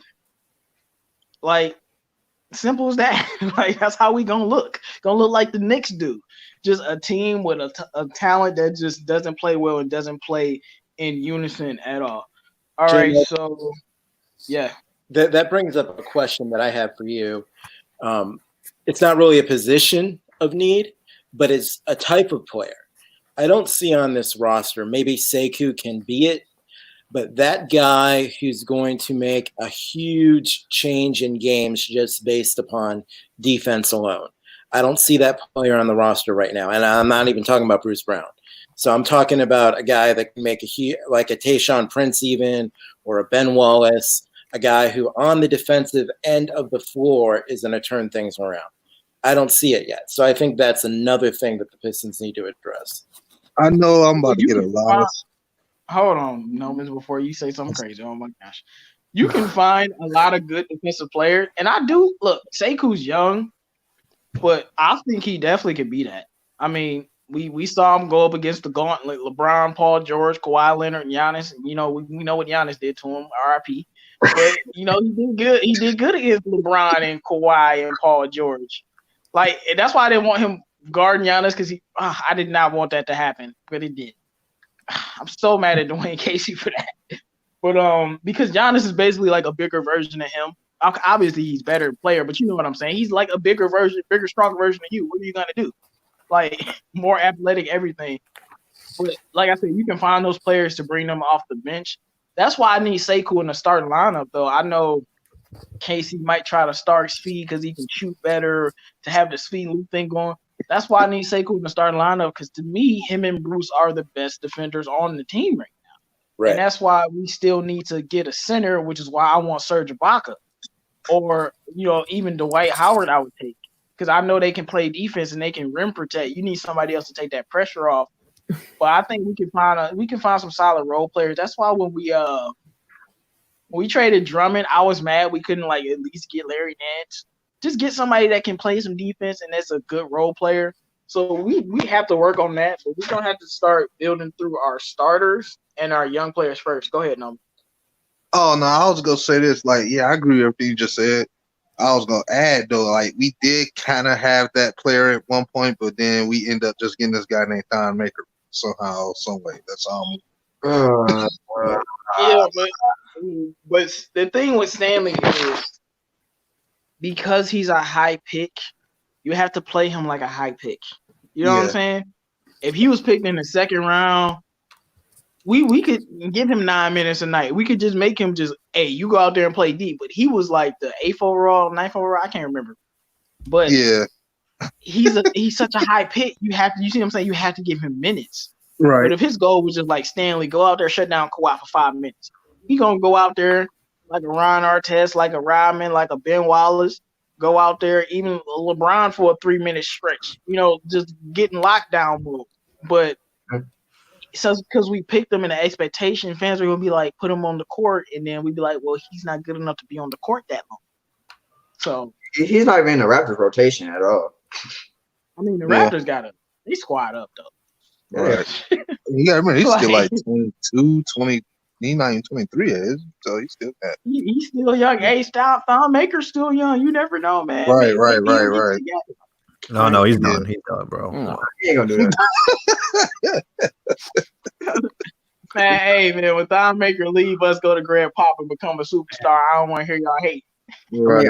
I just don't understand why Thon Maker plays better in the playoffs than the regular season. I don't know, man. I don't know, man. Hey, big game time. B-Boy Gratian says Jay McConnell. Thon Maker show in the playoffs a ton of times. He don't. I don't know. He was on a better team than ours, though. B-Ball Gratian says 313 J-Mo. You sound like grass is greener on the other side type of guy. Yeah, I am grass is greener on the other side that don't have Dwayne Casey on it. Yes. I don't like this coach. I think he's an average coach. I think we did kind of the reverse of what the Lions did. We got rid of a trash coach and then added an average coach. Lions got rid of an average coach and added a trash coach. Like, Dwayne Casey isn't the worst coach in the world. He can build a squad, but he average. We have a ceiling with him. I need me can we just get a great coach again? Because every time we've had a great coach, we went to championships. We've been a competitive team. And I'm trying to get back to being a competitive team. And I know some other coaches would do better with the talent that we have, man. We gotta learn how to win some basketball games. Like, to me, Nate McMillan isn't that much of a better coach than Dwayne Casey, but somehow, no matter what talent he has, he knows how to win games and he makes the playoffs every year. That's what I'm saying. That's what Dwayne Casey, like, I don't think this should be an excuse for us not making the playoffs with this roster, especially when we had Markeith. Markeith. Like, we had a nice little squad. I know we had injuries. Cool. But we were in a lot of games and we would just, like Noma said, we would just lose them. And I'm like, yo, I just can't. I can't get jiggy with that at all. Thon is the Jokic stopper. No, the other one is good. Thon Maker is Seiko's uncle. Man, hey, we got a. Oh man, this is good. This is funny, yo. We got a couple more questions, and we gonna get out of here, y'all. All right, so Josh Smith, we gonna get through this one quick. We don't need to spend that much airtime on this ball. But we got to talk about it. Josh Smith contract is off the books. Thank the Lord. God is real. If you ever doubted the Lord, now you know he's real because Josh Smith off the books. Yes, Lord. We're going to start with you, Drew. Thoughts? If I had any more apple juice, I would totally do a shot right now because we did that yesterday, man. It's just so good to have this burden off of our back. Good riddance. I hope he continues to get booted in the big three when he comes back to Detroit next time and get him kicked out again. I do not miss him one bit. May God rest him in hell. Whoa, wow. Anybody else have thoughts on Josh Smith? Because I don't got nothing to say. You was trash. Thank God you off the books. That's all I got. I'm kind of sad about it. I'm just joking. I mean, I'm just glad we don't got that broke jump shot. I don't want to cuss, but just that broke jump shot, you know what? And off this team. I'm not trying to cut today, I'm in good spirits. Anybody else? Yeah, don't y'all ever in your life give anybody who don't have a jump shot, and we got too many positions of already, a massive contract and release them and have to put up this again. or I will come down to that office and pimp slap everybody. Good night. All right, hey Benjamin Poe. Like I don't want to have to tell you to never come back to my videos again, but talking about bringing back Josh Smith, come on, bro. I can't. I know you joking, but you can't joke like that. Like, See, that's like talking about my mama right there, dog. Don't do that. Quillfish, yeah. The Warriors had a problem with Mark Jackson and his faith, and apparently that's trickled down to the rest of the NBA, whenever shape or fashion. Like Mark Jackson's recently talking about him wanting to coach again. Look, whatever team get him gonna hit the lotto, because I'm not saying he's the greatest coach in the world, but I know he can build something. Simple as that. Regardless, like, look, the Warriors may not have ever won a chip with him, but they would have been competitive every year in the playoffs with the team that they had. We don't know if they would have won, but I know he could come to this team and a lot of other teams and build something and use players to the best of their abilities. I'm just hearing what the guy's saying when he be commentating. I'm like, yeah, he be making sense. Like, why ain't that player doing that? Oh, because his coach not telling him to do it. It's just simple things, man. But okay, last question is thoughts on Seiko's rookie year as a whole. And I know the NBA season is like technically not over yet, so he could have 18 more games with Dwayne Casey putting him on the bench. But we're just gonna assume that we're just not gonna assume anything. We're just gonna evaluate it so far. So we're gonna start off with you, Bravo. Seiko's, I think so. People I don't understand why the Piston fans are just really slamming Sekou. Like he didn't get a good year. He just didn't really do good. He's not the player we're supposed to be at. I'll just give you this. What position we picked him at? Please. He's a 15. He's a steal for us. He's a really good size player. I think he showed a lot of flashes in his first year.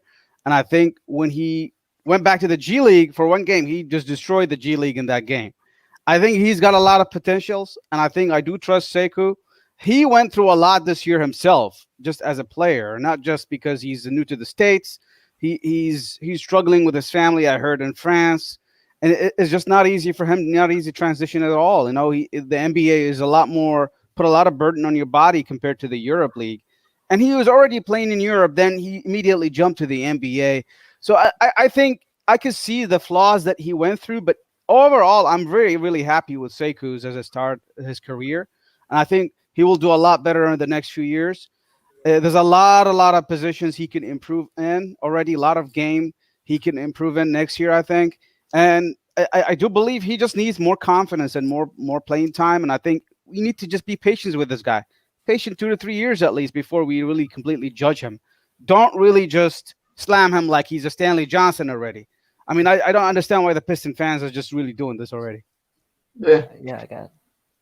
Yeah, Pistons fans don't allow their players to grow. Like, it's kind of funny. All of our good players, they trash. So they trash Luke Kennard. They don't like him. He got shaky knees. I'm like, this guy averaged 16 on 40% from three. Why would you not want him on the team? So it seems like every time we get a good player, they trash him. They love Christian Wood, but I bet you early on they was trashing Christian Wood. Like, oh, man, he can't play defense anyway. Like, Pistons fans, we are very mean to all of our players, and we never get them any time to actually be great. And then they go other places and be great in response to that. But Mr. Sekou got next. Mr. I had him on Instagram Live, and you ain't tell none of us. Go ahead. Hey, look. So the thing with Sekou is we drafted him 15, right? Everyone said he's a developmental player. We're not expecting him to come right out of the gate, right out of the draft, averaging 20 points per game. He's a project. And then once he starts heating up, everybody's like, all right, we're gonna start expecting more. And now everybody had their expectations so high for an 18-year-old that just came out of France. I mean, we need to lower the expectations. We need to give him some time. Here's a project. If you use him correctly in a small forward position, in transition, at the top of the key, in isolation, in the post, that's when he's the best. And some of it was Dwayne Casey's fault. I mean, I love Dwayne Casey, but he wasn't using them correctly. He wasn't using a lot of players correctly. But when you put Sekou in the position to succeed, he will. There's no doubt about it. He's a project, and in a couple of years, we'll evaluate So, him. what's your And evaluation of his rookie season so yeah, far? all right. Well, rookie season, he had the flashes, and when he had the flashes, like I said, he was used correctly by Dwayne Casey, and then I don't know why, but Dwayne Casey started using him as like a power forward, started using him super wrong. But when he was, used correctly, he was really great. But when he wasn't succeeding because he wasn't put in a position to. So, yeah. Yeah. I mean, I got no problem with that. Detroit Drew, evaluation of Sekou's rookie season. I'm gonna grade him an H. And no, H is not worse than an F. An alphabetical order, yeah, it is, but H represents hope. And that's what Sekou brought to this team this year. In a season where we had a lot of expectations of going back to the playoffs and maybe not winning a series, but winning a game or two in the playoffs, obviously we fell pretty short of that. So we get this guy. We were pretty happy on draft night. I know a lot of us were celebrating and screaming that night because we were happy that we didn't take some jabroni. But we have to realize that he was only 18 for the majority of the season. Coming from a different country, hasn't played any college, hasn't played that many G League games until coming over, and we sent him there for a while. So, I mean, this is really his first chance to get his feet wet in not just the NBA, but in America as well, which is it's just a huge, huge factor into him being streaky. It's going to happen. He needs time to develop and get consistent. He's going to be a good player. How good is he going to be? I don't know, but the thing I'm taking away from the season is just hope that he could potentially be a great player. We needed a player like this. It is on the coaching staff. It is on Sekou to put the work in, the effort in to get better. And, man, I'm ready for him to get a better opportunity next year with the expectations being a little bit different because, maybe Dwayne Casey throws him out there in a different rotation that he wouldn't have this year since we were trying to make the playoffs and win until about halfway past the season. Maybe he's going to get some different looks now that we don't know what to expect of this team. I don't know, but I think the one thing we got to look at is what's his relationship with Casey going to be?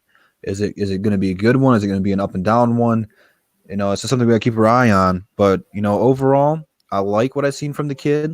He's got a high ceiling, and I just can't wait for him to grow and get better. No doubt, man. No doubt. Mr. Tony Ball Online.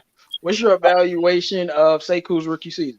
I'm going to give him an incomplete grade. I think his whole season pretty much went like Christian Wood started the season, with all of us saying, man, play him more, start him. You're not playing him the right way. That was just like our whole frustration at the beginning of the year with Christian Wood switched to Sekou Doumbouya. And I just got to give him an incomplete, but like Drew, I'm hopeful. So that's all right. I will say that if I was to give it an actual grade, I would go with like a B minus. But I mean, man, when he dunked on Tristan Thompson, bro, you can't tell me that wasn't the greatest moment in Pistons history. Hey, the last look at my profile years. picture. I was screaming, bro. Like, I mean, I remember this because it was one of the times where I had the flu, and I was so sick, and I was watching it, and I'm like lying in the bed. He dunked on that dude. I jumped out the bed like, what the fuck just happened? Like, oh, that joke was vicious. So, I mean, man, whoo! And then the next game, he torched Boston. Like, I was like, okay. So my thing is, he's the youngest player in the NBA, and I'll keep saying it until I'm proven wrong. Sekou's a basketball prodigy. He only started playing basketball when he was 13, 14 years old. 4 years later, you're playing in the NBA. Most of these guys, was dribbling a basketball way, growing up and everything, and they have a lot of experience. Sekou didn't have that. And like I said, he should have been brought up much sooner than he was before, and he shouldn't have been in the G League that long. Some players, even if they're struggling with the NBA, like I was saying with Sekou, you got to let him struggle. If he's not playing well, let him struggle. He's a rookie. Let him struggle. Because the moment you send him back down to the G League, He had 37 points and he had the game winner. So obviously he's much better than that competition in the G League. I think he, just like Drew said, he gave us hope, and I do definitely know he's going to be a great player. It's just if you mold him right, he can be more than just a good or great player. He can be a superstar. But you just gotta, you gotta, because I don't want people to compare him to Stanley either, because he's different from Stanley, and he just got stuff that Stanley just didn't have, like a natural jump shot. And he just has a lot more skills he was even younger than Stanley was, and Stanley was extremely young. His ceiling is just so high because his athleticism, man. I think he can be a special player.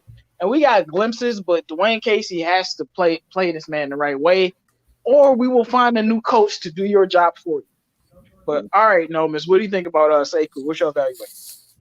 I basically have agreements with just about everybody, especially you. At the end of the day, you knew he was a project when he got here. So you got him because he failed to you at the 15th pick. You know what I'm saying? So it's not like it was too much rocket science into that. But you got a guy that you knew was transitioning. The coach completely mismanaged the guy, used him out of position.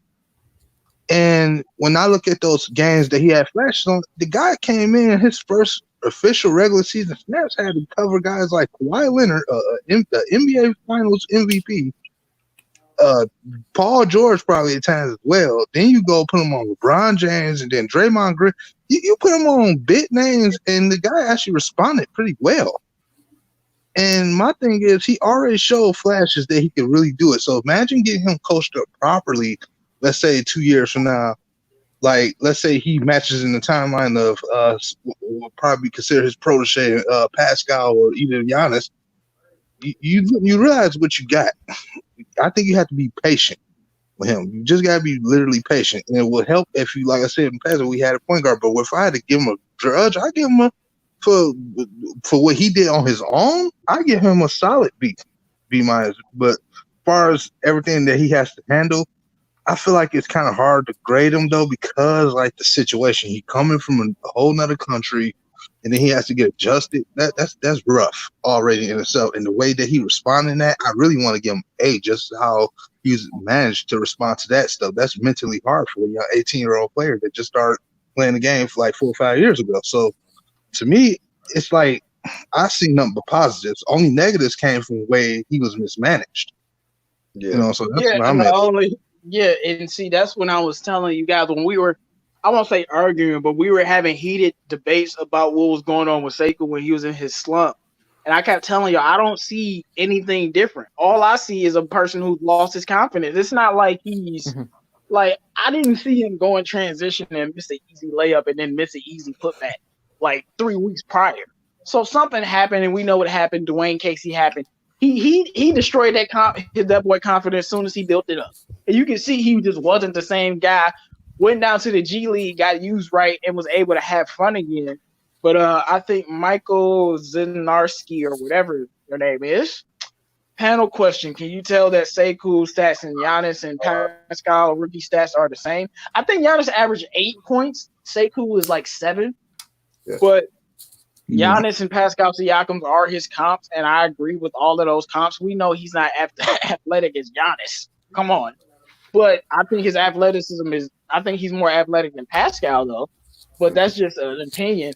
But I think he's comparable to those players, but those are players that it took them years to get better. Exactly. So we just got to keep grooming Sekou and give him year 3 or 4, and then that's what we're really going to see what he's going to be. But CA3, man, evaluation of Sekou's rookie season so far, because the season technically isn't over yet. It's just but when it comes to Sekou's rookie season, like I mean, I pretty much saw all I needed to see. I mean, I thought he showed off his skill set. I thought he showed that he can be a good all around player. I saw some games where he hit his jump shot a lot. I saw some games where he got to the basket, and I saw him be a good wing player just in general. I saw him go against really good superstars and hold his own. So I think I saw all I needed to see. I think he would have shown a lot more if Dwayne Casey handled him right. and he was in the G League so much, and he just kills everybody in the G League every time he goes there. I don't know why they brought him there so much, but yeah, I think I saw all I wanted to saw, and if I had to grade him, I would say B. I think it would have been an A if they used him right from start to finish. I mean, like when he was playing, when he was playing well, he was used right. He was playing on the wing, and he was letting work. But for some reason, when he got his confidence, that they started putting him where he wasn't that's not where he plays. You know, like he's not a power forward. He's a small forward. He's a wing player. So if they used him right the whole season, he would have got an A. But he got a B because the coaches don't know how to use him. No problem with that. Drew. Yo. So you already went already? I answered the second question. Yeah. All right. So okay. See, like all this Dwayne Casey talk makes me want to go on another Dwayne Casey rant for the table. But like, and you know, the thing is with Dwayne Casey, we about to move on to questions, y'all. Drop all your questions in the chat, and we will answer them properly. Make sure you guys like the video if you haven't already. But the thing with Casey is the standards, man. I just know when a coach is making mistakes. And like it's just like the standard is set so low. Well, he's better than Van Gundy. Yeah, 95% of the people you could have picked would have been better than Van Gundy. And you know, well, he built the Raptors, yeah, but he kept losing with them, and they went to a different level once Nick Nurse got there. Yeah, they had Kawhi Leonard, but they're a 60-win team they're like a 50-win team right now, and no Kawhi. So that obviously wasn't just Kawhi Leonard.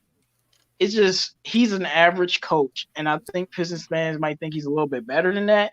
And I just want a little bit better, because if he was an average coach and he inspired the players, he let the players play. Like I'll give you an example. Alvin Gentry, y'all know my boy Lonzo coach. I'm not that high on him. He's an average coach, but the thing is, he lets his players play, and he plays players in the right way. Of course, he still has some problems with his rotations, and he's not always playing his players the right way. But at least 70% of the time, he's allowing his players to play. I can't believe I have to say that, but Dwayne Casey is literally not doing that. So it's just something that it just gets annoying. Benjamin, is Drummond still in Detroit? I don't know what you're referring to. I guess they were talking in the chat. And I already answered that question from Michael. If you got any questions, make sure you drop them in the chat. Muhammad Al-Mahandi says Sekou will become the steal of the draft in a few years. I definitely believe so. Oh, yeah. The people in the chat thinking that we ruined Andre Drummond. Yeah, we probably ruined him as well. But I think he's so close to his ceiling now that he's not really going to get that much better. But he could have been a much better player if we gave him more opportunities to be himself. Straight up. Muhammad Al-Mahandi says, do you guys see the Pistons trade young player like Speed or Kennard and get him with the draft pick? Yeah. Okay, so I don't want this to happen because y'all know how much I love Kennard. He's like my favorite player on the team besides Sekou. But if it was to get LaMelo and they wanted Kennard gonna have to go. They wanted Speed gonna have to go. They wanted Blake gonna have to go. But I don't know if the Pistons are in the mindset to make a power move like that, because if I was making a power move, I'll trade a Speed, a Kennard, or Blake and get James Wiseman and LaMelo, James Wiseman and Killian Hayes, and my team would be complete. Yeah. Now you got Christian Wood playing Blake's spot if you traded Blake. If you trade Luke or Speed, you have Luke or Speed. So you trade Bruce Brown, all right. So trade him, please. Trade him. Like it's not gonna be that big of a deal, but no, I'm just kidding. Pistons Post, what do you think about that? I mean, look, if like you said, that would be a dream scenario if we got, Killian Hayes and James Wiseman, because then our team would be complete. And if we do have to give up maybe Blake and either Speed or Kennard to get James Wiseman and Killian Hayes, then yeah, I think I would take that. I would I don't know. That's a lot to give up. It is. I don't know, but Blake is basically a superstar. You giving up a superstar caliber player and Luke, like that's a lot. Like I need a little bit more. I'm gonna need one of their good players too or something. I need a player back. Well, yeah, I'm not saying just. Of course, there'd be more in the deal. You're not just gonna trade Blake and Luke for a first round pick, but you're gonna trade Blake and Luke, and I don't know who the team is in this situation, but definitely a couple role players. Yeah, but I don't know. It's a hard decision. You would have to think about it. It depends what players are involving or more picks are involving, and just yeah. Yeah, Drew, you got any thoughts on that? Look, I like both Luke and Mahai Luke, but like you said, man, if you have to trade up for a player like LaMelo, unfortunately, as much as I hate to say it, because as much as I want it to be one-sided, you can't. There has to be trade value for both parties to do it. More likely than not, you'll have to part ways with either Luke or Mahai Luke, and it's kind of like playing Russian roulette with which one you want to pass up because they both got potential. I don't know if the Pistons are willing to find out if they're lucky or not, but there will probably be some trade rumors come draft day if the Pistons don't land a top 3 pick about them moving up, and then we'll probably hear about both of those players being involved in them. Don't know if the Pistons will pull the trigger or not, but won't put it past them either. All right, we're gonna put this question to you, Nomis. Would y'all be willing to trade for Laurie in Chicago? And I think he said if y'all would, who would y'all trade for him? For who in Chicago? Laurie Markkinen. I mean, the thing about Laurie Markkinen is that hold on, go ahead, no. Why? Why would we get John Lure 2.0? Hey, don't disrespect Laurie. I'm just kidding. Kidding. That depends on what you ask for. Like, I don't know. If I'm trading for him, and let's say, for example, like we had a trade for Laurie, and then we had to give up Blake.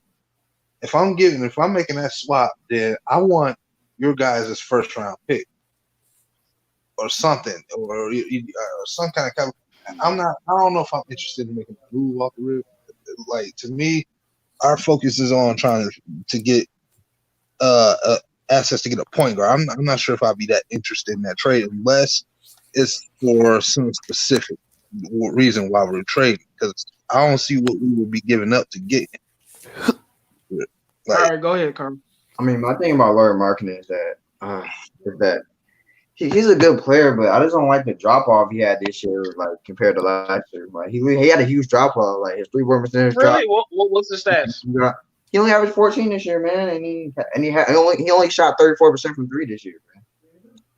I mean, that's not that bad. I mean, but still, it's just a drop off. Like he got a team. They suck.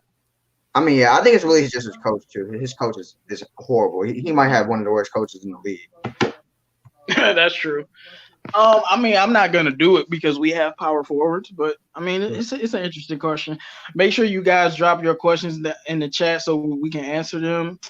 B-Ball Grasher says, "What do you guys think of the fact that?" I'm sorry, I couldn't even read the question. I just started laughing. Y'all gonna see why. What do you guys think of the fact that Thon Maker is the second heaviest Piston at 221 after Blake 250?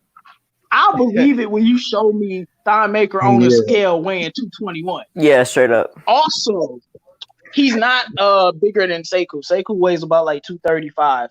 Mm-hmm. Sekou's a big guy. So yeah, no way. Oh my god. Michael says if we got Edwards in the draft, do you think we need to trade Kennard or Speed? Most likely, yes. That's a good question. I would do that trade. That's a pipe dream right there, but I hope it happens. Man, if we get Edward, I'd be happy. Why not? We all be happy. Michael's Game and Takeover says, give me Kelly Oubre. No. Too bad he signed a contract with Phoenix. I would take Kelly Oubre. Yeah, it costs a lot of money.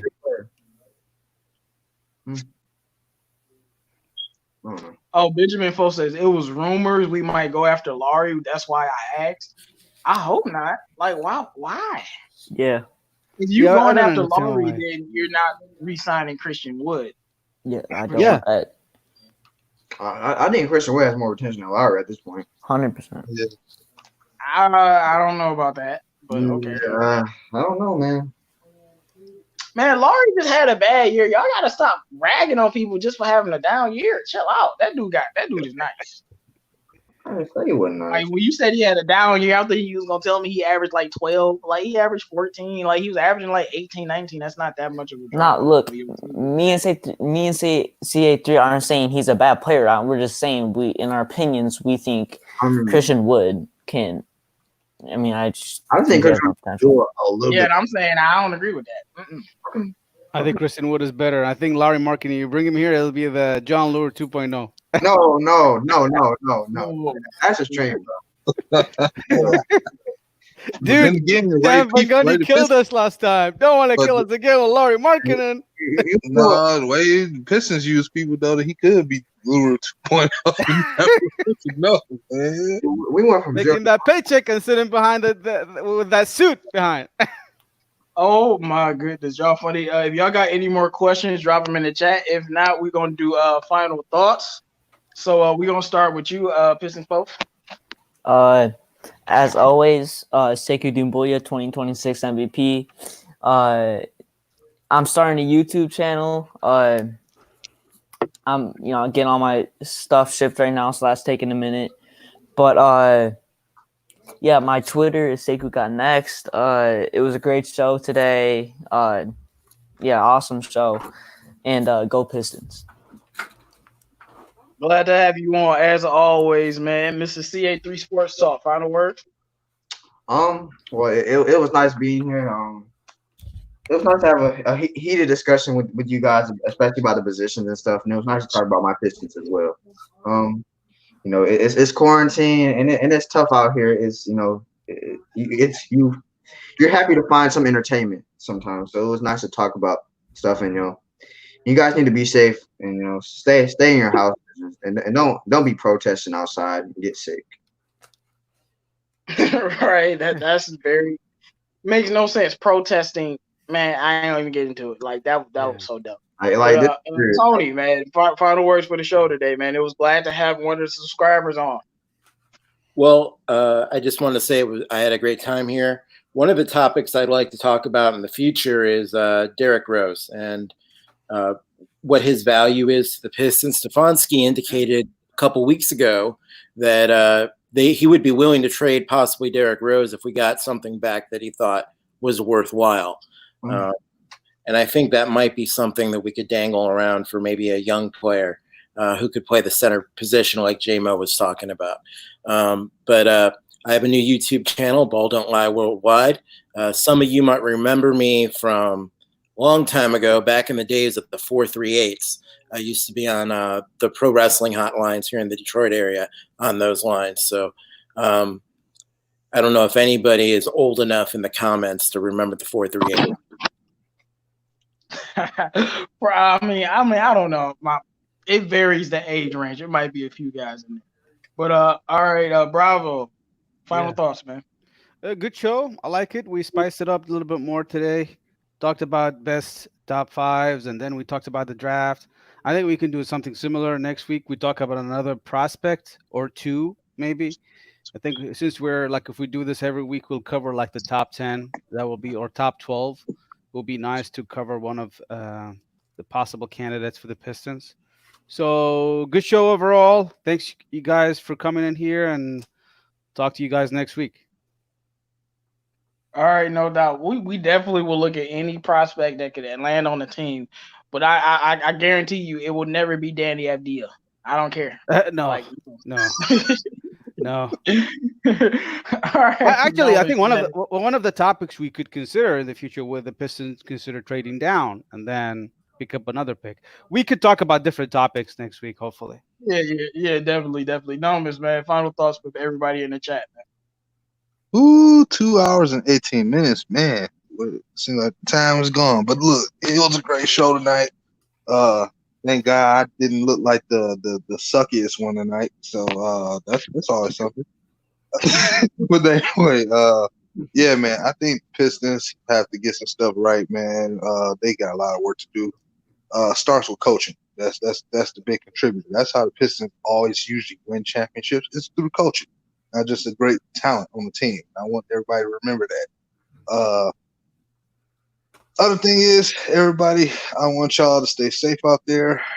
Like Carl was saying, it's hard times out there, man. Stay in the house as much as you can. Still find stuff to do. J-Mo did a great job tonight hosting the show. So shout out to him. And if you haven't hit the subscribe button from my brother, please hit the sub. We would like to get him to 1,000 ASAP. He's well deserved of it. And if y'all subscribe to everybody on this panel, and shout out to Bravo, of course, who's always fun to have on the show. God bless everybody in the chat and on the panel with me. And y'all have a great Saturday. Yeah. Free Smoke Saturday it is. You know, they weren't really coming with the smoke today. They wasn't ready. You know. But it's all good. It's all good. We love y'all. Hey man, they you know, they was chilling, you know, Bravo said, you know, Zion #1 power forward. So we had to be like, yo, you tripping, bro. You were just saying you was overrated last week. Well, what? No, hey man, he had John Moran in his point guard list too, but we gonna leave you alone. All right, Drew, final words, final thoughts, man. I am just surprised that Nomas didn't put Brennan Knight in the top 5 point guards in the league or something like that.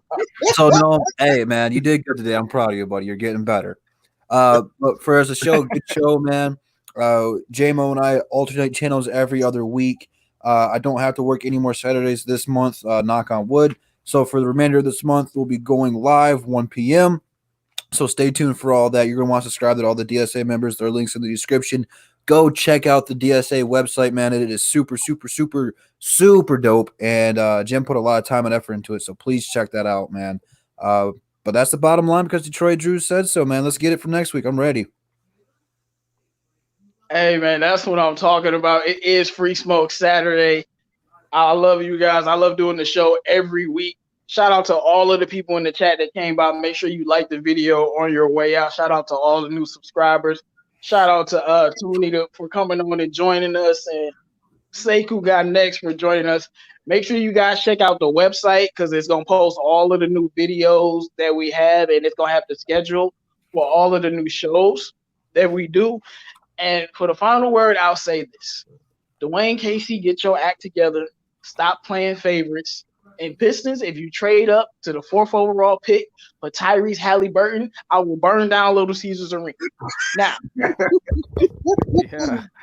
and don't quote me on that. So if it actually happened, I was just playing. Yeah. That's the way life works sometimes. But shout out to everybody, man. It's DSA Above the Rim. See y'all guys next week on the next Free Smoke Saturday, man.